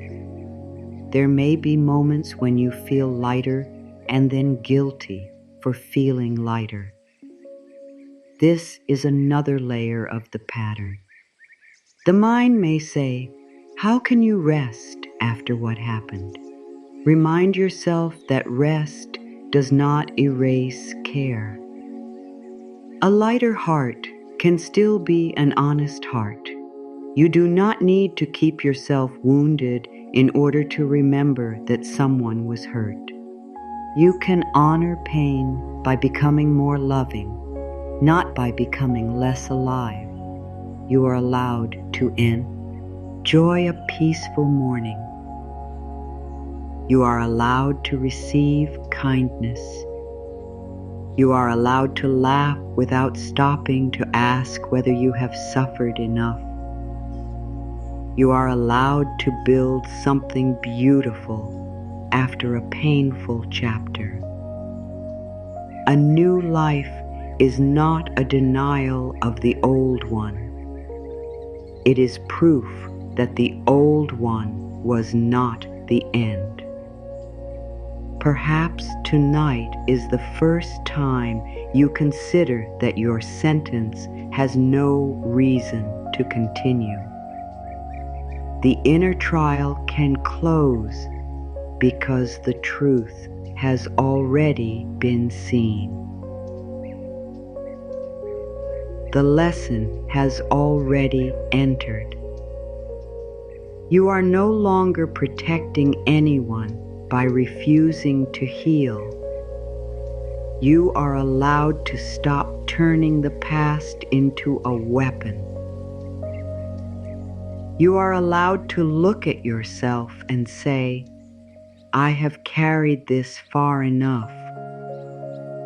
You are allowed to feel the sadness without adding shame. You are allowed to admit the mistake without becoming the mistake. You are allowed to begin again. Ending the punishment may feel like opening a locked door. You may stand there for a while, unsure whether you are truly free to walk through. There is no need to rush. Freedom may begin simply by noticing that the door is no longer closed. You do not have to carry guilt into every future room. You do not have to introduce yourself through your regret. You do not have to reject love before it can reject you. You do not have to make every good moment pay for an old painful one. The punishment ends when you stop giving it another task. It has already shown you that you care. It has already shown you that you wish things had been different. Now let wisdom take its place. Wisdom can guide you without shouting. Wisdom can remember without hurting you. Wisdom can say, choose more carefully, without saying, you are unworthy. Let wisdom become the voice you follow. You are not escaping the past. You are taking its deepest lesson with you. You are leaving behind the part that only harms. The sorrow can become compassion. The regret can become awareness. The mistake can become a boundary. The loss can become a promise to live more honestly. The old pain can become a reason to offer more gentleness now. This is transformation. It does not call the past good. It refuses to let pain remain useless. Tonight, you are allowed to end the punishment. Not because nothing happened, because something did happen, and you are choosing to let it teach rather than destroy you. You have paid with enough sleepless thoughts. You have paid with enough tightness in the chest. You have paid with enough moments of refusing yourself kindness. The past does not need more of your life. Let the lesson stay. Let the punishment end. Forgiveness may feel like a very large word. It can sound final, complete, and far away. You may hear it and think you are supposed to feel peaceful immediately. You may believe you must release every memory, every regret, and every painful feeling before you can honestly say you forgive yourself. That kind of pressure can make the heart close. Forgiveness does not have to begin with certainty. It can begin with willingness. It can begin with a small inner opening that says, I do not know how to forgive myself yet, but I am willing to stop making the wound deeper. Willingness is gentle. It does not demand that you arrive before you have begun. It does not ask the body to trust before safety has been created. It does not tell the heart to feel something it cannot yet feel. Willingness simply says, perhaps another way is possible. You may not be ready to say, I forgive myself completely. That is all right. Try, I am willing to see myself with kinder eyes. This may feel more honest. It leaves room for the pain while opening the door to compassion. You may not be ready to say, I release all guilt. Try, I am willing to release one layer of guilt. You do not need to move the whole mountain tonight. One stone can be set down. You may not believe I deserve peace. Try. I am willing to believe that peace may be allowed for me too. The word willing gives the frightened mind room. It does not force, it invites. This is how forgiveness often begins, not with a sudden perfect feeling, but with the end of resistance to healing. For a long time, you may have resisted forgiveness because you believed the guilt was necessary. You may have held it tightly because putting it down felt wrong. Willingness loosens the grip. It says, I may not know who I am without this weight, but I am ready to find out. Think of a hand that has been closed for so long that opening feels strange. The fingers may be stiff. The palm may hold the marks of what it has carried. You would not force the hand open all at once. You would let it loosen gradually. You would bring warmth. You would allow each finger to release when it feels safe. Your heart may need the same patience. Self-forgiveness is not a door you break down. It is a door you stop holding closed. Perhaps the door opens only a little tonight. A little is enough for light to enter. You can begin with the sentence, I am willing to stop attacking myself. Notice how simple this is. It does not say the past was acceptable. It does not say the pain is gone. It only says that cruelty is no longer the path. The mind may answer, but if I stop attacking myself, how will I change? Remind it that you have already tried attack. You know what it creates. It creates fear, hiding, and a broken relationship with yourself. Now you are willing to learn through another way. You can say, I am willing to be honest without being cruel. This is the center of forgiveness. Honesty without cruelty. Truth without shame. Responsibility without self-hatred. You may look at the past and still feel sadness. Willingness does not remove sadness. It allows sadness to exist without turning it into a sentence against your worth. You may still feel regret. Willingness does not deny regret. It asks regret to become guidance instead of punishment. You may still wish things had been different. Willingness does not argue with that wish. It simply reminds you that the present still deserves your care. Perhaps you have been waiting until you feel ready. But readiness may not arrive as a strong feeling. Sometimes readiness appears as tiredness with the old way. You may simply reach a point where you know you cannot continue speaking to yourself like this, that tiredness can be the beginning. You may say, I do not know how to love myself fully, but I am tired of hating myself. This is willingness. It is not perfect, but it is true. Truth creates a place where change can begin. You may say, I am not ready to bless the past, but I am ready to stop letting it take every night. This is willingness. You may say, I still feel guilt, but I am willing to believe I am more than my guilt. This is willingness. Each statement creates a small opening. Forgiveness may begin as a change in language. Instead of saying, I cannot forgive myself, say, I am learning how to forgive myself.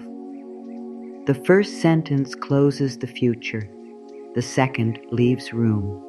Instead of saying, I will never be free of this, say, this has been heavy and I am beginning to carry it differently. Instead of saying, I do not deserve peace, say, a part of me is afraid to receive peace, and I am willing to understand why. These changes may seem small, but the subconscious mind hears them. The body hears that the story is no longer fixed. The heart hears that a new ending may be possible. You do not need to lie to yourself. You only need to stop speaking as though healing is impossible. The old mind may love final words. Never, always, impossible, ruined. Willingness replaces them with softer words. Beginning, learning, opening, becoming. These words make space for movement. Imagine carrying a heavy bag for many years. At first, you may not know how to put it down because the weight has become part of the way you stand. The shoulders have learned its shape. The hands know its handle. You may even feel unbalanced without it. Forgiveness does not ask you to throw the bag away and pretend it was never heavy. It asks you to place it beside you for a moment, to notice how your body feels without holding it, to understand that the bag can exist without being carried every second. You may pick it up again. Old guilt may return. That does not mean you failed. Each time you set it down, you teach yourself that another choice exists. One day, you may notice that you have walked farther without it. You do not have to release the whole weight at once. You only need to stop gripping it more tightly. This is important because many people turn forgiveness into another form of pressure. They say, I must forgive myself tonight. I must feel better. I must stop thinking about it. Then the heart feels pushed and judged again. Forgiveness cannot grow in the same force that created the wound. It needs patience. It needs truth. It needs permission. You can say, there is no deadline for my heart, but there is also no need to keep hurting it. This allows both patience and direction. You are not rushing, and you are not choosing to remain trapped. Willingness may look like listening to the old memory without repeating the old insult. It may look like noticing guilt and answering, "I understand why you are here." It may look like resting when the voice says you have not earned it. It may look like accepting kindness without pushing it away. It may look like doing something supportive for your body. It may look like refusing to tell the painful story again when retelling it only makes you smaller. Forgiveness becomes real through these small choices. You may believe forgiveness is one emotional moment when everything changes. Sometimes there is a strong release, but often forgiveness is a practice. It is the way you respond each time the old thought returns. The thought says, "You should have known." Willingness answers, "I know more now." The thought says, "You do not deserve another chance." Willingness answers, "I am learning to receive one." The thought says, "You must keep suffering." Willingness answers, "Suffering is no longer my only teacher." These answers slowly create a new inner rhythm. You may still have moments of anger toward yourself. Do not become angry at the anger. That creates another layer. Notice it. Ask what it is protecting. Perhaps the anger is covering grief. Perhaps it is easier to blame yourself than to feel the loss. Perhaps anger gives you a sense of power when the past feels beyond control. You can say, "I see that I am angry. I do not need to use this anger against myself." Let the feeling speak without letting it become your identity. Willingness also means allowing grief. Sometimes self-blame keeps grief away. As long as you are busy judging yourself, you do not have to fully feel what was lost. The mind stays active, asking what you should have done. The heart never gets to say, "This hurt. I am sad. I wish it had been different." When the judgment softens, grief may rise. This is not a step backward. It may be the heart finally receiving space. You can let sadness exist without turning it into blame. You can say, "I am sad about what happened. I do not need to punish myself for being sad." There is tenderness in this kind of honesty. You may also need to forgive yourself for how long forgiveness has taken. Perhaps you believe you should have healed sooner. Perhaps you compare yourself to a version of healing that looks simple from the outside. But your heart has its own history. It has its own fears and patterns. You did not delay because you wanted to suffer. You were protecting something. You were learning how to feel safe. You can say, "I forgive myself for not knowing how to forgive myself before now." This sentence reaches deeply. It ends the second layer of shame. You are no longer blaming yourself for having blamed yourself. Willingness creates a new relationship with time. It stops asking, "Why am I not finished?" and begins asking, "What would help me take the next gentle step?" The next step may be understanding. It may be rest. It may be speaking honestly. It may be asking for support. It may be making a repair. It may be ending contact with something that keeps reopening the wound. It may be changing the way you speak to yourself before sleep.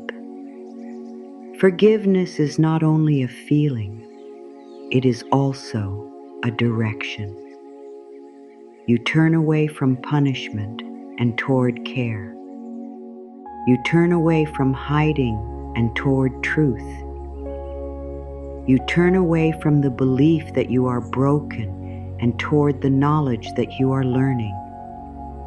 Each turn matters. You may ask, how do I know when I have forgiven myself? Perhaps there is no single moment. You may notice that the memory feels less sharp. You may notice that you can think about the past without falling into the same words. You may notice that you no longer refuse every good thing. You may begin trusting your choices again. You may stop introducing yourself inwardly through your regret. You may feel sadness without shame. These are signs that forgiveness is growing. You do not need to wait for every trace of pain to disappear before you move forward. Pain may remain as tenderness. Tenderness does not mean you are trapped. It means the heart remembers. The goal is not to become empty of feeling. The goal is to become free from self-cruelty. There may be parts of you that forgive at different speeds. The mind may understand before the body relaxes. The heart may soften before the thoughts change. One part may be ready while another remains afraid. Let there be room for all of it. You are not one simple feeling. You are many inner parts learning to trust the same new truth. Speak to the afraid part. You do not have to forgive before you feel ready. I only ask that you stop hurting us. Speak to the tired part. You have carried enough. You are allowed to rest. Speak to the part that regrets. Your regret has been heard.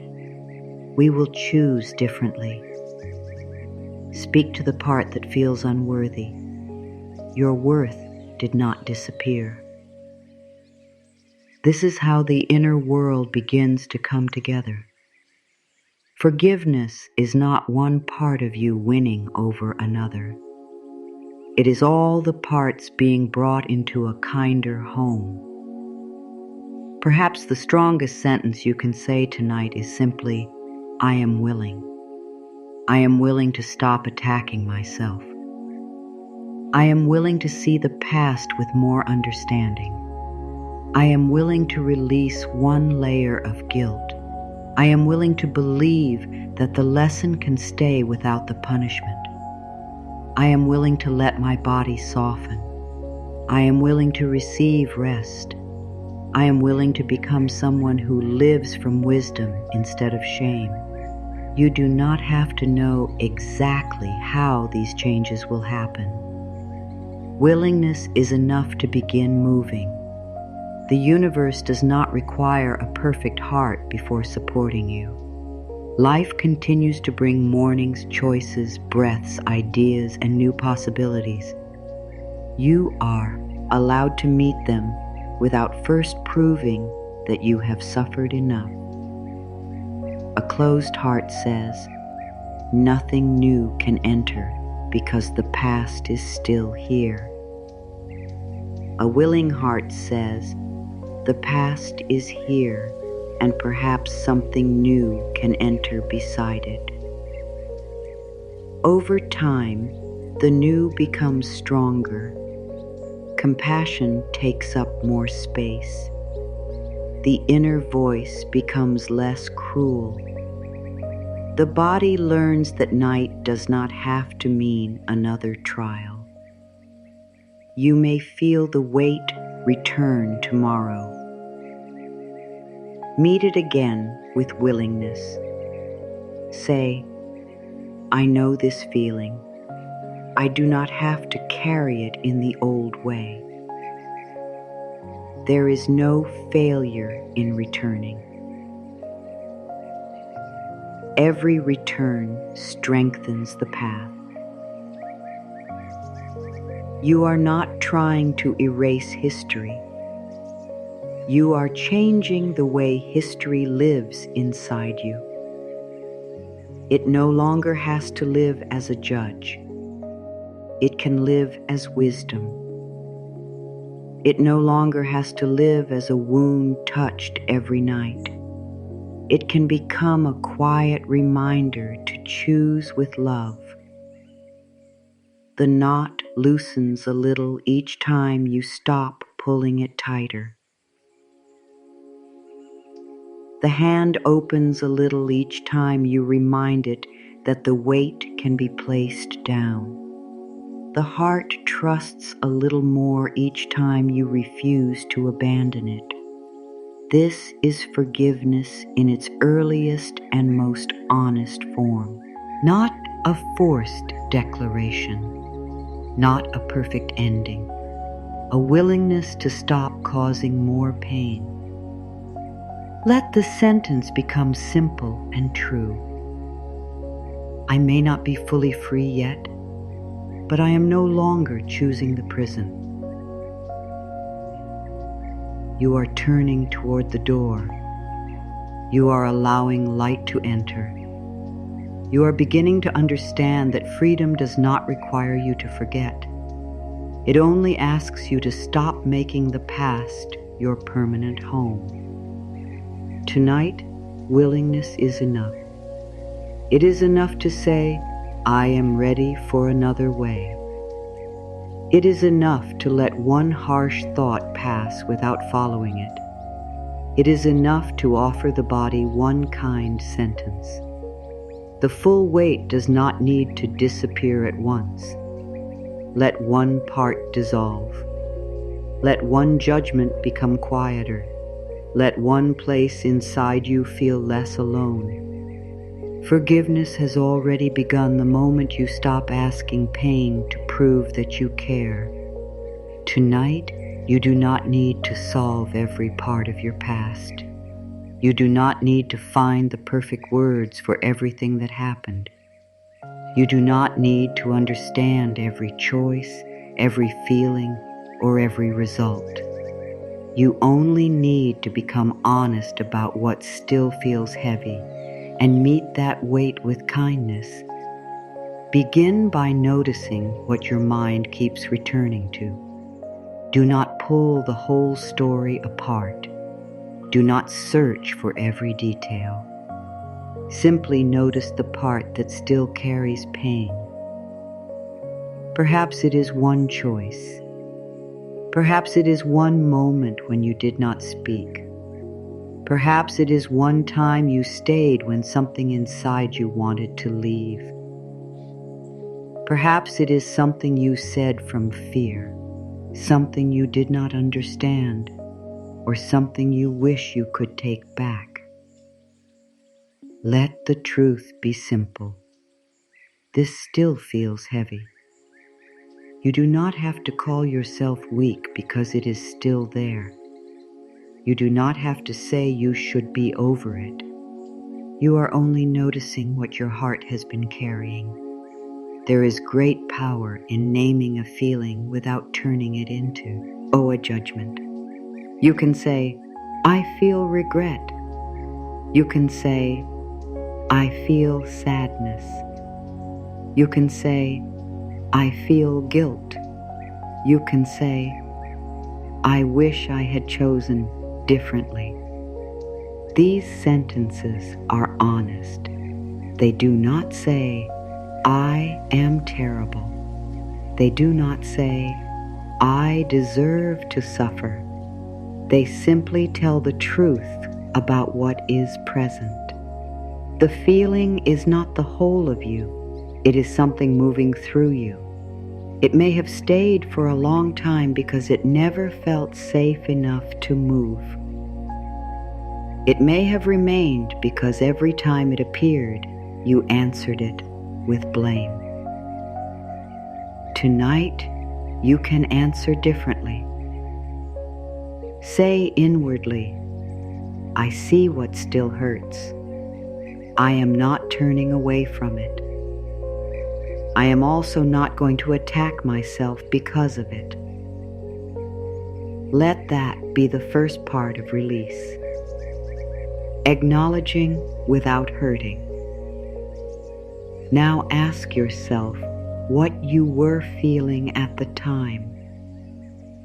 Do not ask this to excuse the choice. Ask it to understand the human heart behind the choice. Were you afraid? Were you lonely?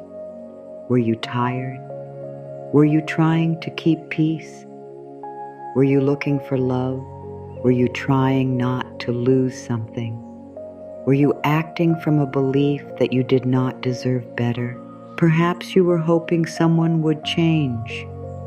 Perhaps you thought staying quiet would protect you. Perhaps you believed saying yes would keep you loved. Perhaps you made a choice quickly because the pressure felt too strong. Understanding is not approval. Understanding is how the mind stops treating the past like a mystery that can only be answered with shame. You can say, I see why I was afraid. You can say, I see what I was trying to protect. You can say, I see that I wanted love, safety, relief, or belonging. You can say, I see that I did not know another way. When you understand what was beneath the choice, the judgment begins to soften. The past becomes clearer. The lesson becomes easier to carry. Perhaps the lesson is that your needs matter. Perhaps the lesson is that love should not require you to lose yourself. Perhaps the lesson is that silence can become painful when truth needs to be spoken. Perhaps the lesson is that fear should not make every decision. Let the lesson be clear, but let it be kind. You are not here to repeat every mistake in your mind. You are here to receive the wisdom that came from it. Say inwardly, I take the lesson. I release the need to keep punishing myself. The mind may resist. It may say the punishment is still needed. It may remind you of what happened. It may try to pull you back into the old trial. Answer gently, I remember, I care, I have learned. More pain is not required. The past does not need another night of your suffering to prove that it mattered. Now let yourself notice where the weight is held in the body. You do not need to force any change. Simply notice. Perhaps the chest feels heavy. Perhaps the stomach feels tight. Perhaps the shoulders feel tired. Perhaps there is pressure around the heart. Speak to that place with warmth. You have carried this long enough. You do not have to let go all at once. You can soften a little. Let the body know that nothing is being demanded. You are not ordering it to relax. You are offering safety. You might say, Dear body, I am here now. The old moment has passed. We are no longer inside it. This night is not the old night. This room is not the old room. The choice is not happening again. You are in the present, and the present can hold you differently.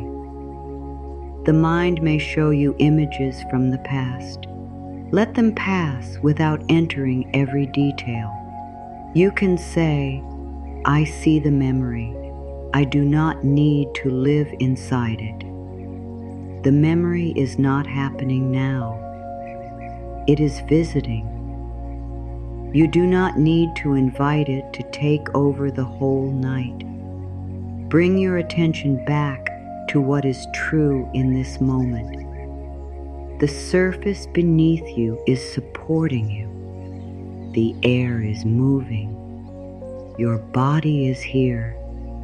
You are older. You know more. You have survived the moment that once seemed too heavy to survive. You are not the same person standing in the same place. Say quietly, that moment is over. I am here now. Let those words become a bridge between the past and the present. That moment is over. I am here now. The past may still matter, but it no longer needs to control the whole inner world. Now imagine the lesson and the pain as two different things. The lesson is wisdom. The pain is the weight that has been wrapped around it. You do not have to throw away the wisdom in order to release the weight. You can keep the understanding. You can keep the stronger boundary. You can keep the promise to speak sooner, listen more deeply, or choose with greater care. You can release the belief that pain must remain forever. Say, I take the wisdom and release the pain. Let this sentence be gentle. You are not demanding that the pain disappear immediately. You are showing it the direction in which you are willing to move. I take the wisdom and release the pain. Perhaps the pain says, do not forget me. Answer, I will not forget what I learned. You do not need to hurt me in order to be remembered. Perhaps guilt says, you must keep paying. Answer, I have paid with enough nights, enough fear, and enough self-rejection. I choose responsibility now, not punishment. You can say, the lesson remains, but the punishment can end. This is a powerful truth. The lesson remains. Your awareness remains. Your values remain. The punishment does not need to remain. You may feel a small amount of resistance. That is natural.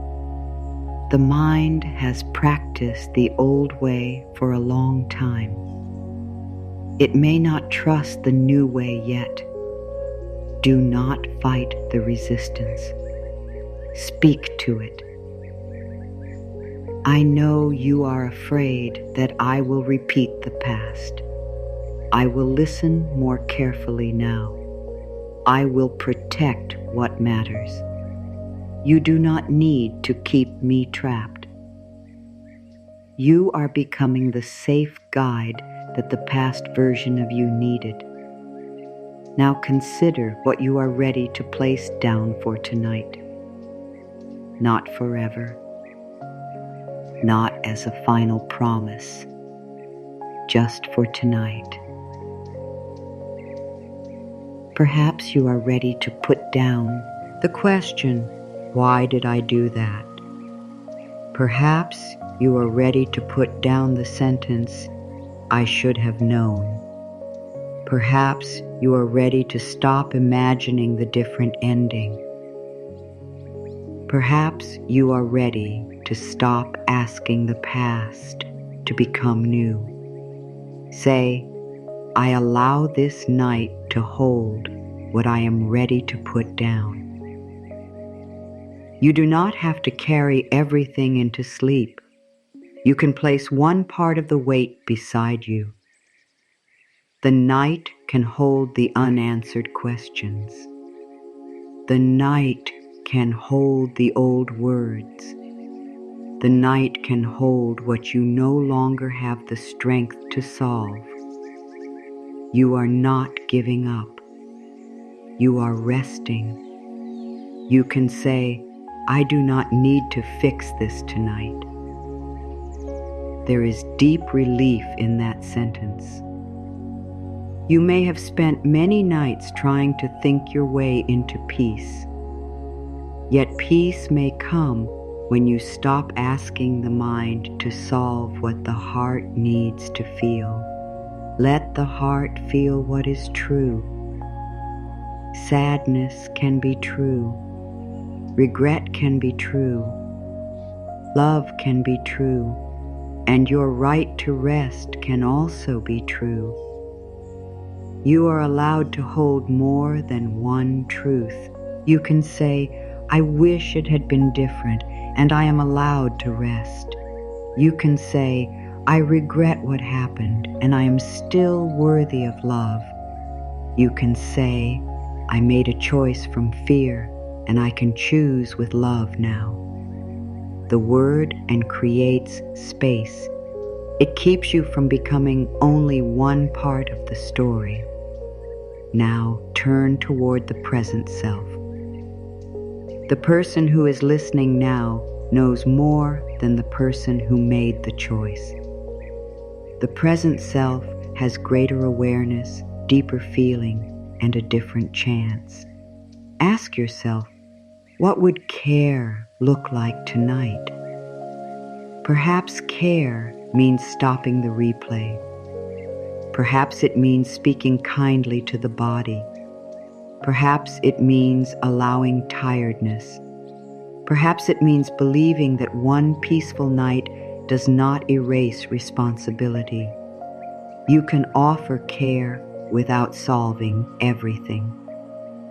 Say, for tonight, I choose not to fight myself. That is enough. For tonight, I choose not to fight myself.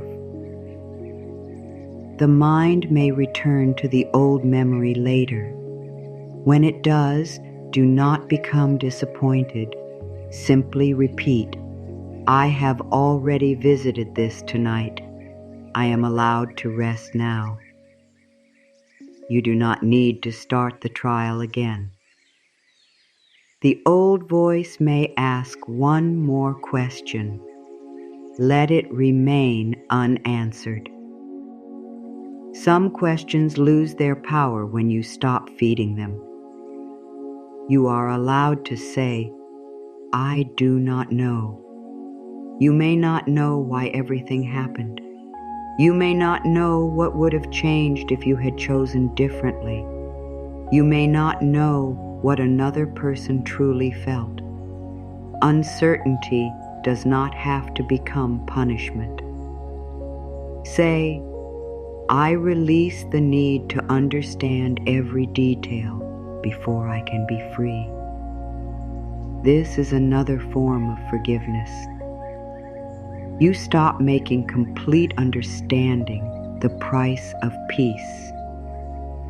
Now offer yourself a quiet promise.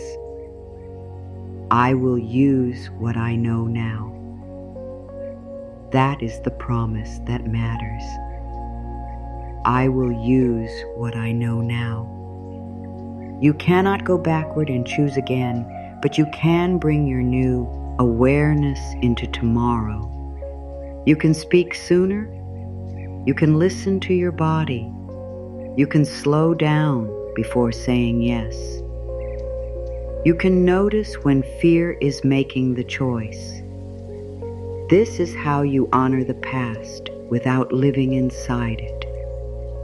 You let tomorrow become the place where wisdom is practiced. past. The old choice no longer needs to be repeated in your mind because the new choice can be lived in your life. Say, I no longer need to repeat this punishment. I will live the lesson instead. Let the words settle naturally. You are not hiding from the truth. You are choosing what the truth becomes. It can become a chain, or it can become wisdom. Tonight, choose wisdom. Let the pain know that it has been heard. Let guilt know that its message has been received. Let the body know that it is safe to return to the present. You are here now. The room is quiet. The old event is over. The person you were has already lived through it. The person you are now is learning how to hold that memory with more love. Say, I am here now. I am no longer living in that moment. This is how the weight begins to dissolve, not because you force it away, but because you stop feeding it with new fear. The past may still exist in memory, but the trial does not have to continue. Tonight, let the judgment become quieter. Let the body feel supported. Let the old version of you know that help has arrived. The help is your own awareness, your own kindness, your own decision not to abandon yourself again. You can rest without having every answer. You can close your eyes without carrying the whole story. You can let this night become the place where one part of the burden is finally set down. There is a part of you that still lives inside the memory.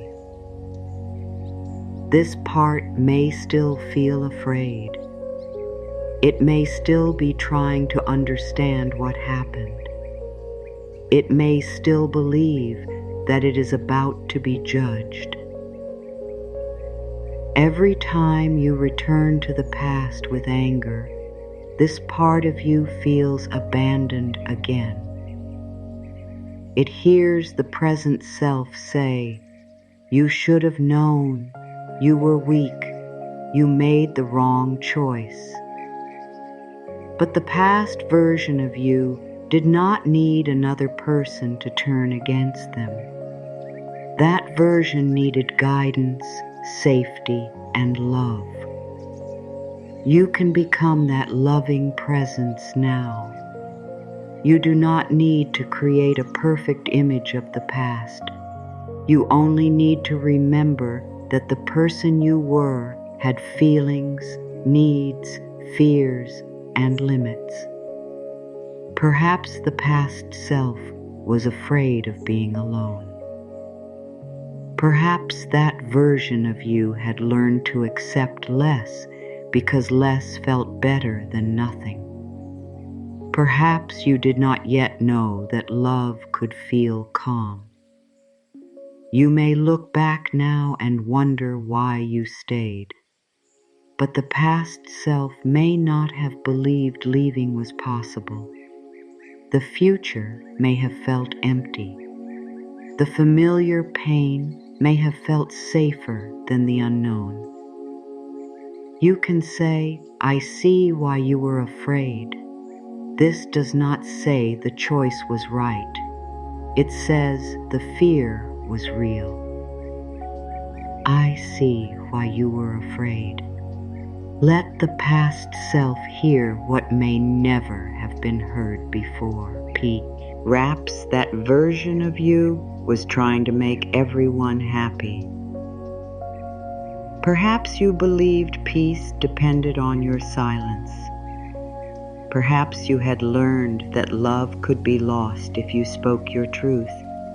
You can say, I see why you stayed quiet. You thought silence would keep you safe. You do not need to shame the silence. You can teach a new voice. You can say, "You are allowed to speak now. Your feelings are not a problem. Your truth matters." The past self does not need to be erased. It needs to be brought into the safety of the present. Perhaps you trusted someone or something that later caused pain. Looking back, you may call yourself foolish, but trust came from hope. It came from the desire to believe in something good. You can say, "I see why you wanted to believe." Hope was not your mistake. You were trying to find love. This helps separate your beautiful ability to trust from the pain that followed. You do not have to stop trusting forever. You can learn to trust slowly. You can allow actions to support words. You can listen to how your body feels. You can notice whether love brings peace or constant fear. But do not punish the past self for having a heart that wanted to believe. Perhaps you made a choice while deeply tired. Perhaps you had carried too much for too long. The mind may not have been clear. The body may have been asking for relief. You can say, "I see how tired you were." You needed support, not judgment. This may touch something deep inside. You may have blamed yourself for years when what you needed was help. The past self may have made choices from the need for comfort. That need was not wrong. The way you tried to meet it may have brought pain, but the need itself was human. You can say, "You deserved comfort. I am learning how to give it to you in ways that do not hurt us." This is how you become a safe home within yourself. You stop telling the old parts to disappear. You begin listening to what they were trying to find. One part wanted love. One part wanted safety. One part wanted to be chosen. One part wanted relief. One part wanted to believe that everything could become better. These parts were not bad. They were reaching for something they needed. Your task now is not to attack the reaching. Your task is to guide it. You can say, "You do not have to chase love anymore. I am here." You do not have to prove your worth anymore. I see you. You do not have to stay silent anymore. I will listen. You do not have to keep everyone happy. I will protect your peace. The present self becomes the loving voice the past self always needed. Perhaps there was a time when you did not know how to protect yourself. You may have confused kindness with giving everything. You may have believed that saying no was selfish. You may have felt responsible for the emotions of others. Now you understand that love needs boundaries. Love does not require self-abandonment. Care does not mean carrying what belongs to someone else. You can look back and say, "You were trying to love. You did not yet know how to include yourself in that love." This sentence can soften years of blame. You were trying to love. You were trying to help. You were trying to keep something together. You did not yet know that love without self-respect becomes pain. Now you know more. The present self can teach the past self without standing above it. You can sit beside that old part inwardly. You can say, "We are learning. I am not here to punish you. I am here to help us choose differently. This creates a feeling of togetherness inside. You are no longer divided between the judge and the one being judged. You become one person healing every part with patience. You may notice that you have spoken about the past self as though that person were an enemy. You may say, "I hate who I was," but the person you were is the reason you reached this moment. That version survived. That version kept going. That version carried pain without knowing how to release it. Perhaps the choices were not always wise, yet the life within you continued. You can honor that. Say, "You brought me here. I will not hate you for the ways you tried to survive." You are not asked to return to the old way. You are asked to stop attacking the person who did not yet know another way. Perhaps the past self ignored inner warnings. This can be difficult to forgive. You may remember that something felt wrong. You may have known in your body, but you chose not to listen. Before judging, ask why listening felt difficult. Did the truth ask you to change everything? Did it ask you to risk rejection? Did it ask you to admit that something you hoped for was not real? The truth may have felt too painful at that time. You can say, "I see that you were not ready to face it. I am ready to listen now." This turns regret into a new promise. You do not need to keep saying, "I ignored myself." You can begin saying, "I listen to myself now." The present choice is where healing lives. Perhaps the past self said something from anger. Perhaps fear became sharp words. Perhaps pain was passed forward. You can take responsibility and still offer compassion. Say, "What I said caused pain. I wish I had spoken differently. I understand that I was hurting, and I am learning not to use hurt as a weapon." This is honest. It does not deny the result. It shows the way forward. The past self may need to hear, "You are not only the moment when you lost control. You are also the person who can learn to respond with greater care." You are allowed to become more than the old reaction. Perhaps you are ashamed of something you did to gain approval. You may have changed yourself, hidden your needs, or accepted treatment that did not honor you. Say, "You wanted to belong. I understand." You do not have to lose yourself to belong anymore. Belonging that requires self-rejection is not true belonging.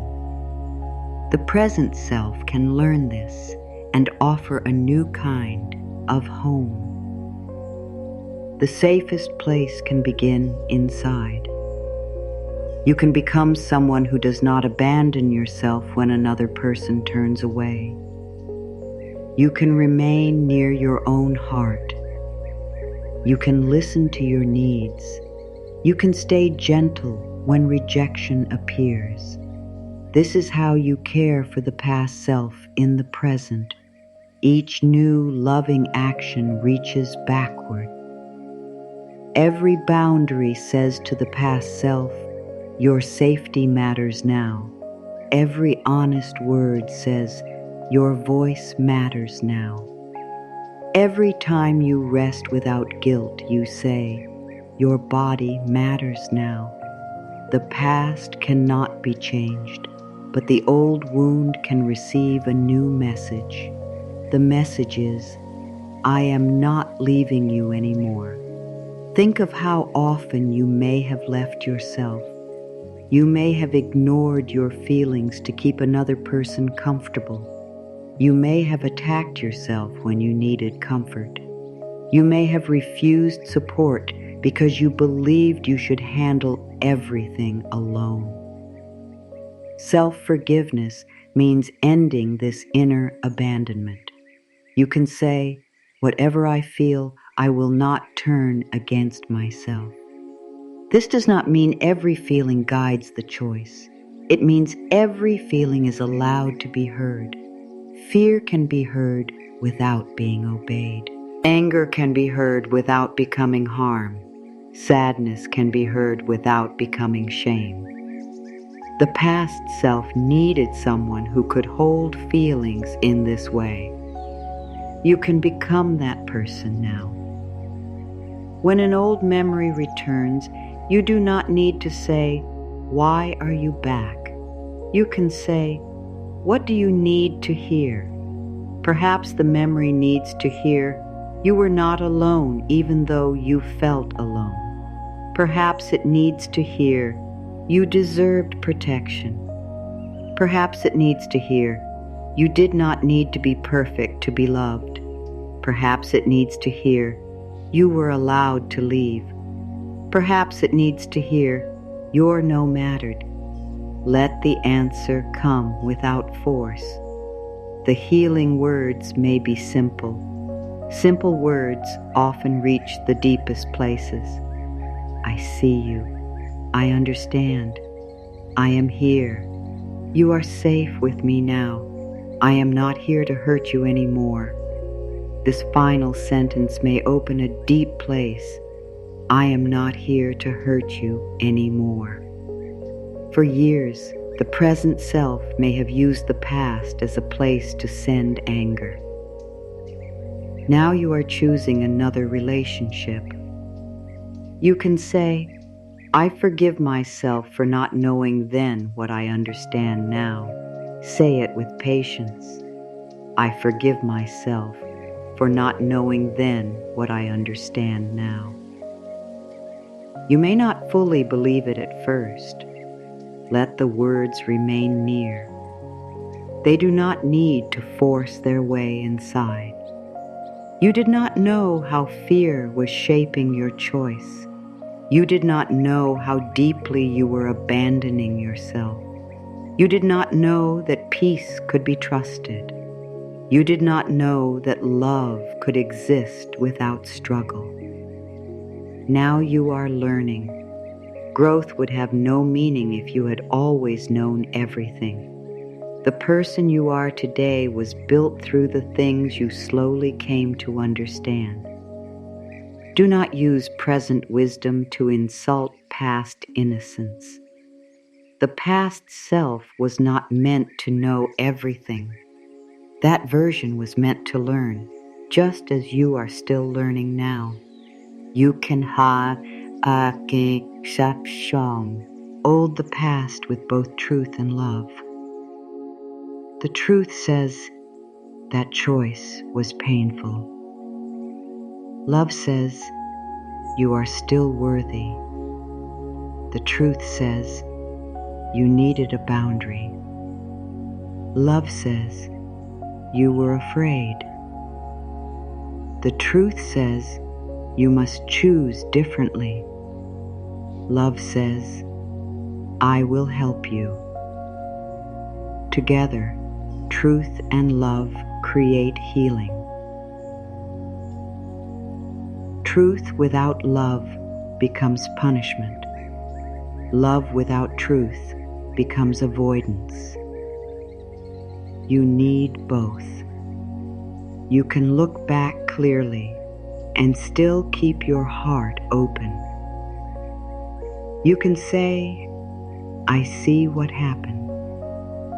I understand more now. I am changing the way we live. This is the promise the past self has been waiting for. Not another promise to become perfect. A promise not to abandon yourself. You may make mistakes again, but you can promise that you will listen. You will repair. You will ask questions. You will not use one mistake as proof that you are unworthy. You can become a home where every part is treated with respect. The frightened part is heard. The tired part is allowed to rest. The lonely part is given connection. The ashamed part is met with compassion. The wise part is allowed to lead. This is how the inner world becomes whole again. You are not pushing the past self away. You are bringing that part home. And home is not a place where nothing difficult is ever spoken. Home is a place where truth can be spoken without fear of being destroyed.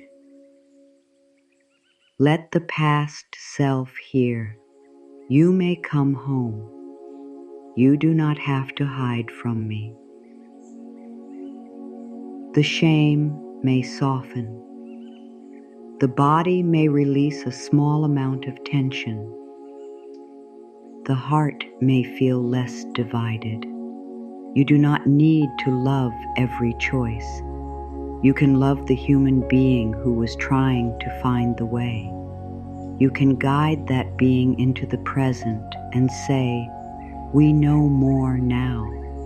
We are safe to choose again." Self-forgiveness is not only about releasing what happened. It is about becoming free to live what comes next. For a long time, the past may have shaped your identity. You may have looked at yourself through the memory. Every new opportunity may have been touched by the old belief that you would fail again. You may have expected relationships to repeat the same pain. You may have questioned every decision. You may have held back from life because you no longer trusted yourself. But the self who made the old choice is not the only self within you. There is also the self who learned. There is the self who became aware. There is the self who can recognize the pattern and stop before repeating it. This is the self who is ready to begin again. Beginning again does not mean pretending that nothing happened. It means you refuse to let what happened become the final shape of your life. You can let the past become a foundation for wisdom instead of a wall around the future. Perhaps the old identity says, "I am the person who always chooses wrongly." The new identity says, "I am the person who listens more deeply now." The old identity says, "I cannot trust myself." The new identity says, "I build trust through small, honest choices." The old identity says, "My mistake defines me." The new identity says, "My awareness guides me." You do not have to change every belief in one night, but you can stop repeating the belief that the past owns your name. You are not the worst moment of your past. You are the love and wisdom you choose now. Let this truth enter slowly. You are not the worst moment of your past.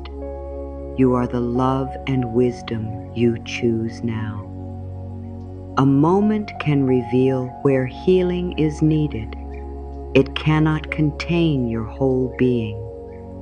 You are also every time you cared, every time you tried again, every time you felt regret because your heart wanted to do better, every time you grew more honest.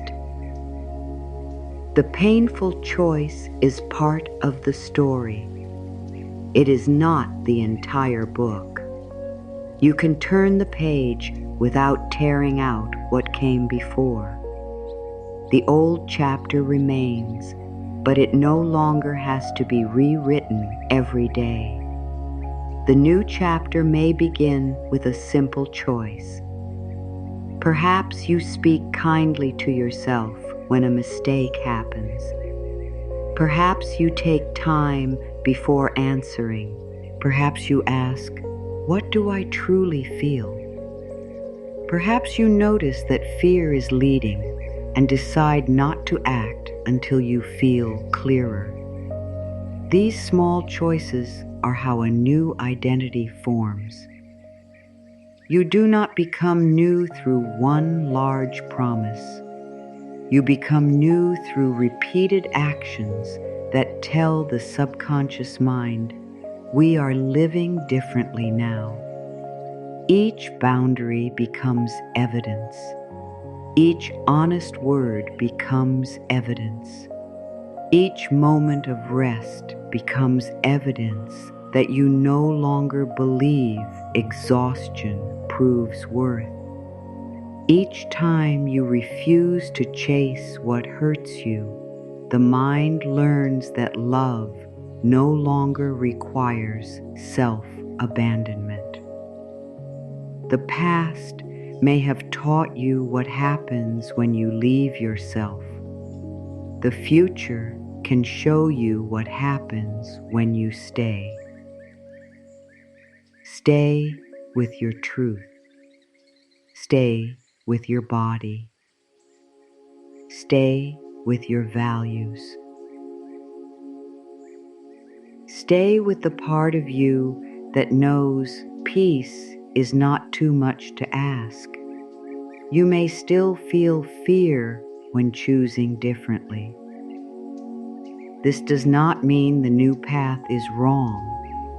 New choices often feel uncomfortable because the old pattern is familiar.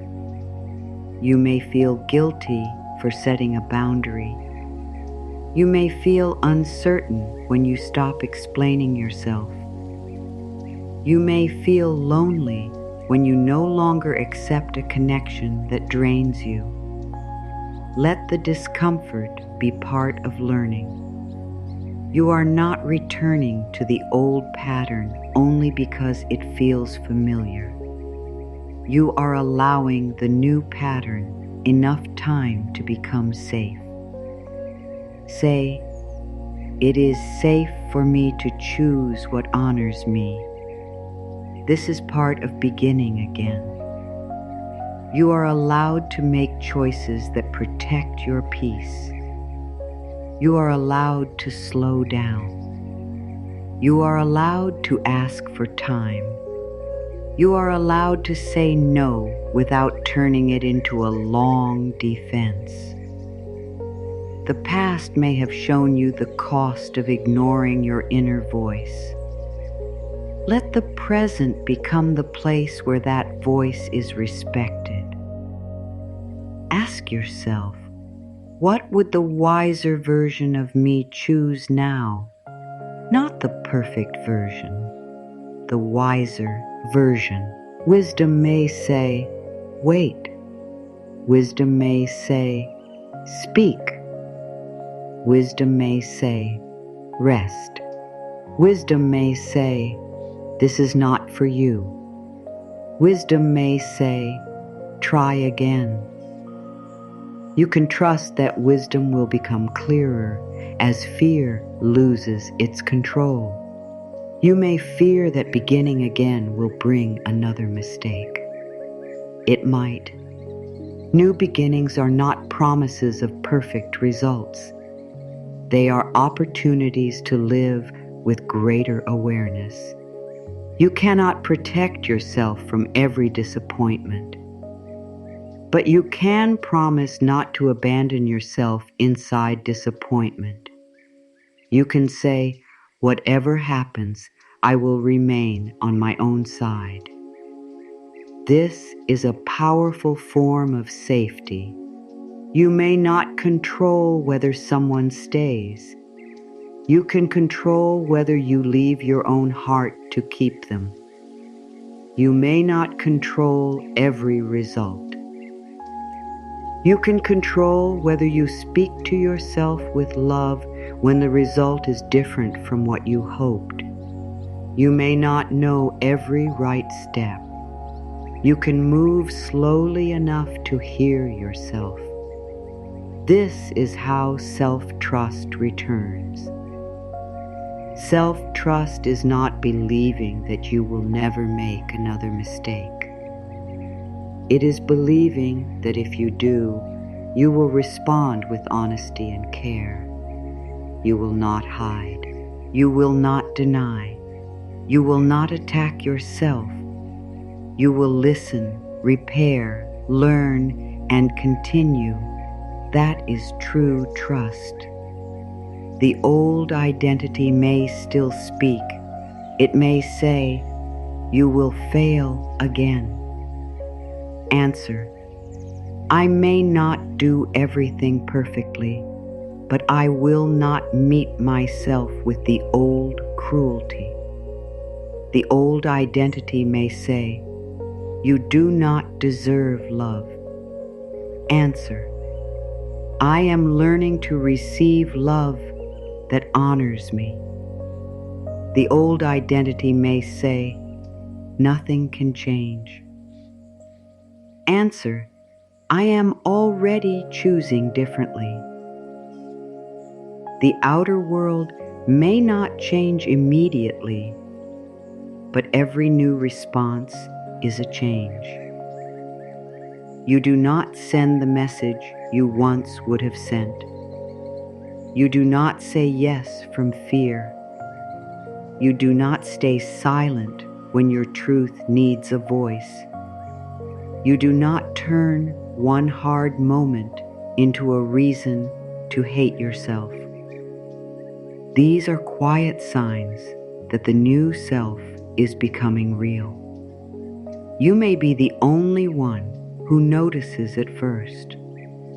That is enough. The most important changes often begin where no one else can see them. They begin in the moment before the reaction. They begin in the private words you use. They begin when you decide that peace is not weakness. You can become someone who is free to receive a good future. Guilt may have made good things feel unsafe. You may have pushed love away because you believed you did not deserve it. You may have mistrusted peace because pain felt more familiar. Now you can practice receiving. When kindness comes, you do not need to search for the hidden danger immediately. You can let a kind moment be kind. When rest comes, you do not have to fill it with guilt. You can let the body receive care. When an opportunity comes, you can consider it without asking whether your past disqualifies you. You are allowed to receive good while you are still growing. Growth and goodness can exist together. You do not have to finish healing before life is allowed to support you. Let that breathe. Nung relief. You are allowed to laugh while some sadness remains. You are allowed to love while you are learning trust. You are allowed to move forward while carrying wisdom from the past. Self-forgiveness creates room for all of this. It creates room for calmer relationships. You no longer need to ask another person to repair every old wound. You can meet love with a fuller heart. It creates room for clearer decisions. Shame is no longer shouting over your knowing. It creates room for better care of the body. You no longer treat the body as though it must pay for the past. It creates room for new work, new ideas, and new hope. You stop believing that one chapter was the final answer. Forgiveness is not only release, it is space. Space for another thought, space for another choice, space for another kind of life. You can fill that space with patience. You can fill it with boundaries. You can fill it with self-respect. You can fill it with choices that feel peaceful rather than familiar. This is how the future begins to look different. The past may have been written through fear. The future can be written through awareness. You may still have nights when old guilt returns.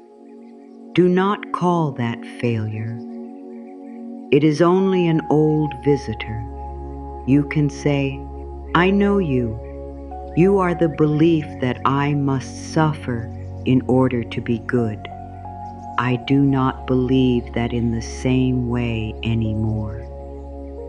Let the visitor pass. Return to the identity you are building. I am the person who learns. I am the person who listens. I am the person who chooses love without abandoning myself. These are not empty words when they are supported by daily action. Live one sentence at a time. If you say, I listen to myself, then notice one feeling. If you say, I protect my peace, then honor one boundary. If you say, I forgive myself, then refuse one cruel thought. This is how affirmation becomes reality. You do not need to prove your change to everyone. Some people may still remember the old version. Some people may never see your growth. Your healing cannot depend on their permission. You know what is changing inside. You know what you have faced. You know the choices you are making now. Let that be enough. You are not required to remain the person another memory says you were. You are allowed to become someone new. You are allowed to begin again without making the new beginning pay for the old ending. Walk forward gently. You are not running away from the past. You are carrying its wisdom in a lighter way. The past is behind you as a teacher. It is no longer above you as a judge. You can move now. Let this night become softer than the nights that came before it. You do not have to carry the old trial into sleep. You do not have to repeat every question. You do not have to search again for the one detail that will finally make everything feel different. You have listened. You have understood. You have allowed the past to speak. Now you are allowed to let the voice of love speak too. Let it say, I am willing to forgive myself. You do not need to say it with perfect certainty. Willingness is enough. I am willing to forgive myself. Let the sentence come close. You have spent enough time standing against yourself. You have carried enough shame. You have believed for long enough that pain was the only honest response. Tonight, another response is possible. I release the need to keep suffering. This does not mean you no longer care. It means you care enough to stop creating more harm inside. I release the need to keep suffering. Your suffering has not changed the past. It has only made the present harder to receive. You are allowed to receive this moment without punishment. You can say, I did what I could with what I understood. Perhaps you wish you had understood more. That wish is natural. But the person you were could only choose from the awareness available then. I did what I could with what I understood. Let this sentence hold both truth and compassion. You may have acted from fear. You may have stayed because you felt alone. You may have spoken from pain. You may have remained silent because you did not feel safe. Now you understand more. The lesson remains, but the punishment ends. Let this be one of the deepest truths of the night. The lesson remains, but the punishment ends. You are not erasing what was learned. You are removing the belief that suffering must continue forever. The lesson will guide your next choice. The punishment is no longer needed. I allow my body to soften. The body has been listening to every thought. It has carried the pressure, the tightness, and the old fear. Tonight, give it another message. I allow my body to soften. You do not need to force the shoulders down. You do not need to make the breath perfect. Simply give the body permission. The body can receive permission even before it fully relaxes. I am safe to rest. Rest is not a reward for being without mistakes.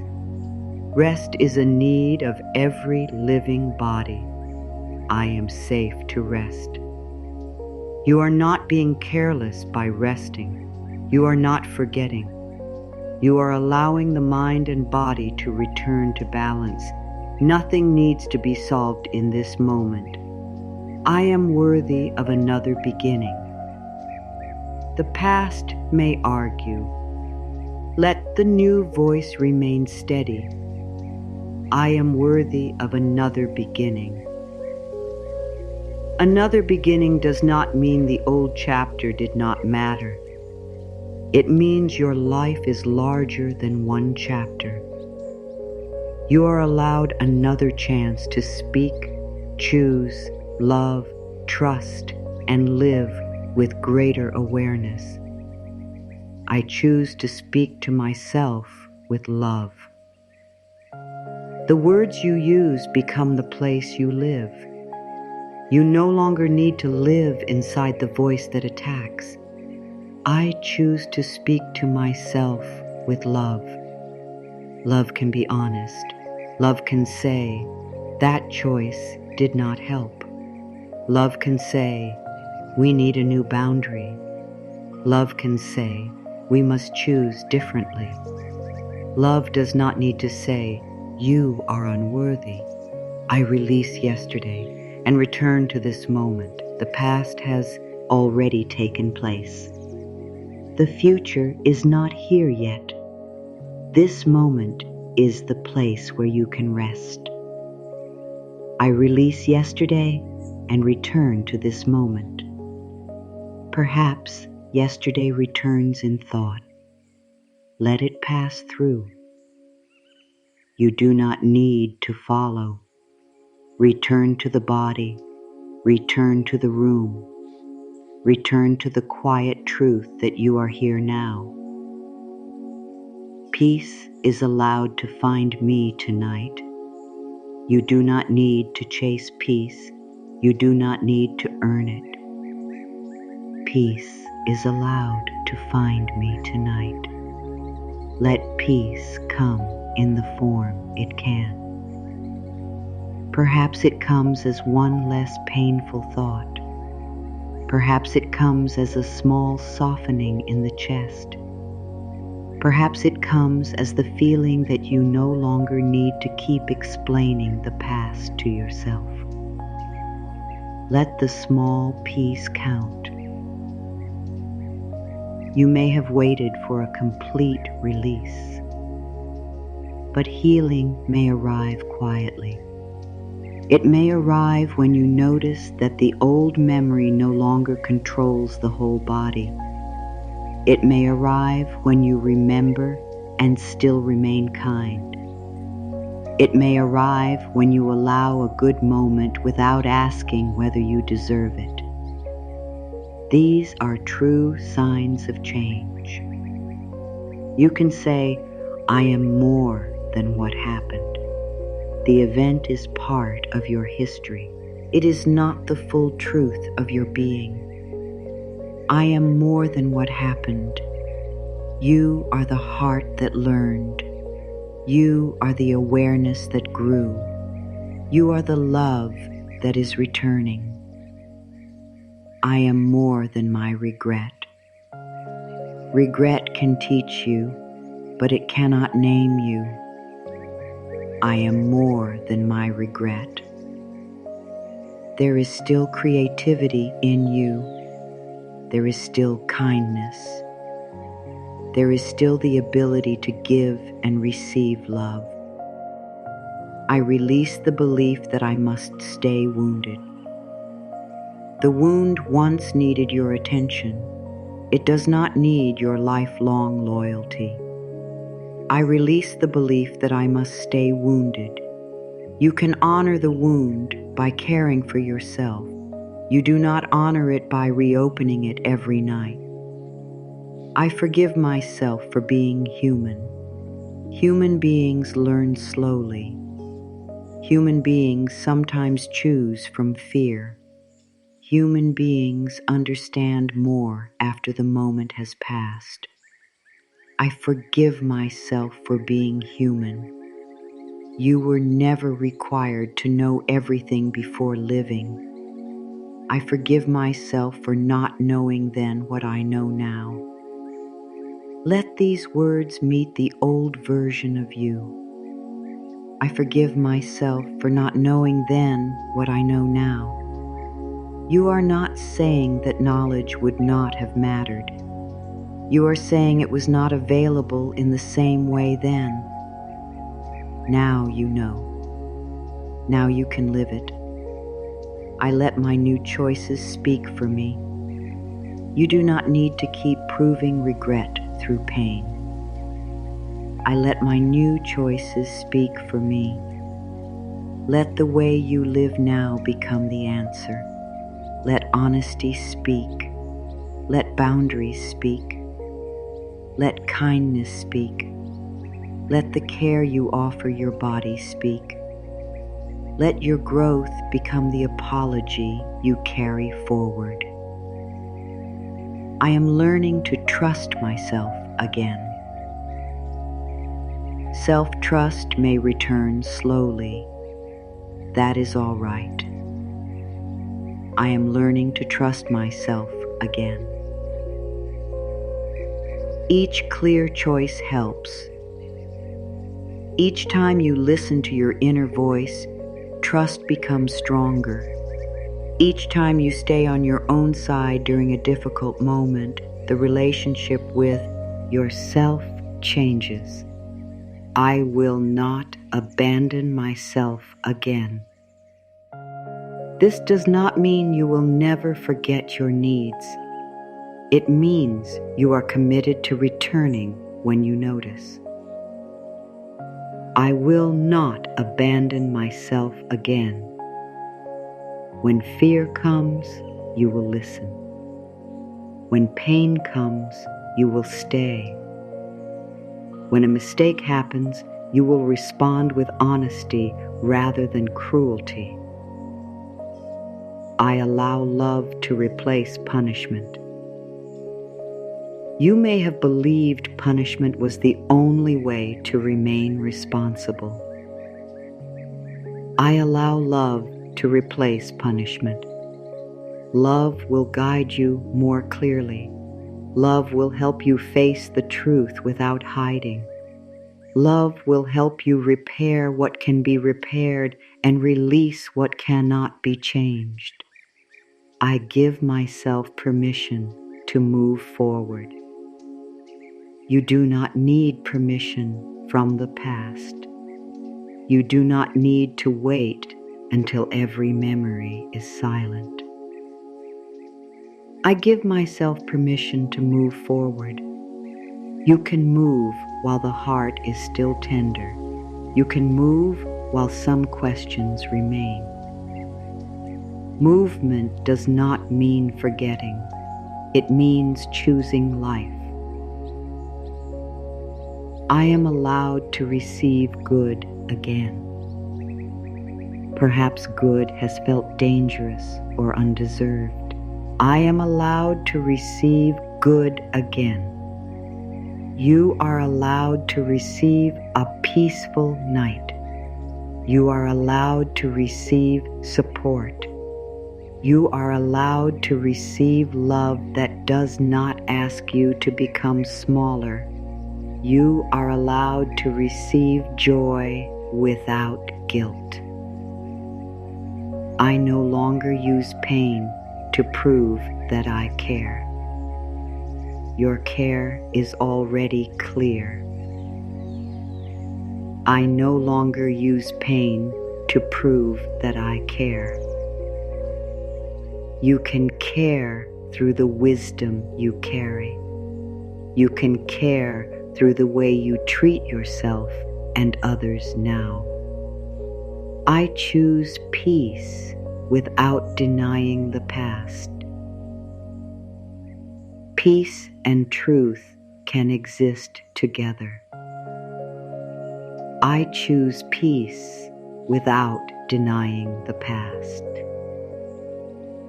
You do not need denial in order to heal. You only need to stop making pain the final truth. I am ready to become free. Freedom may not arrive as one large moment. I am ready to become free. It may arrive as a lighter thought, a calmer choice, or one night where you no longer return to the same inner courtroom. Let freedom begin there. The old weight may still be near, but it is not held as tightly. You are not gripping it with both hands. You are not calling it your identity. You are beginning to understand that you can place it down. Let this night support the release. Let the quiet hold what no longer needs your attention. Let the body know that rest is safe. Let the heart know that another beginning is possible. You do not have to force the weight to disappear. Let it dissolve in its own way. Let one layer soften. Let one sentence become less painful. Let one memory lose its power to define you. You are not required to complete the whole journey tonight. The journey has already changed because you are no longer walking against yourself. You are walking beside yourself now. You are taking the hand of the person you were. You are saying, "Come with me. We do not live there anymore." The past self does not need to remain in the old room. That part can come into the present. The present has more awareness. The present has more choice. The present has a kinder voice. Let the past self hear, "You are safe with me now. You are safe with me now." There is nothing left to prove through suffering. There is no need to repeat the lesson through pain. The wisdom has already entered. You can allow the night to become still. You can allow the mind to stop searching. You can allow the body to stop preparing for judgment. You are not on trial. You are healing. You are learning. You are returning to love. The past is complete. You may still remember it, but you do not have to live inside it. You may still wish that some things had happened differently, but you do not have to turn that wish into another night of punishment. You have looked honestly at what hurt. You have seen the fear, the need, the confusion, and the limited awareness behind the old choice. You have understood that self-forgiveness does not erase responsibility. It changes responsibility into wisdom. You can carry the lesson without carrying the full weight. You can remember without attacking yourself. You can move forward without pretending. You can become kinder without becoming careless. Tonight, the inner trial can end. The judge can become quiet. The harsh voice can step back.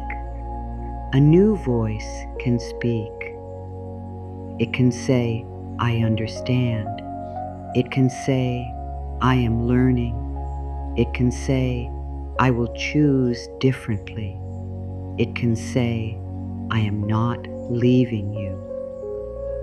You may not feel completely free yet. That is all right.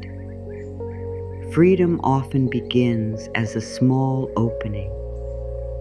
It begins when you stop repeating one cruel sentence. It begins when you let the body rest. It begins when you accept that more suffering will not change what has already happened. You do not need to carry yourself as a burden. You can hold yourself with love. Let the wisdom stay. Let the shame loosen. Let the body soften. Let the heart rest. Tonight, you forgive yourself a little more deeply, and the old weight begins to dissolve. You are here now. You are still worthy of love. You are still allowed to begin again.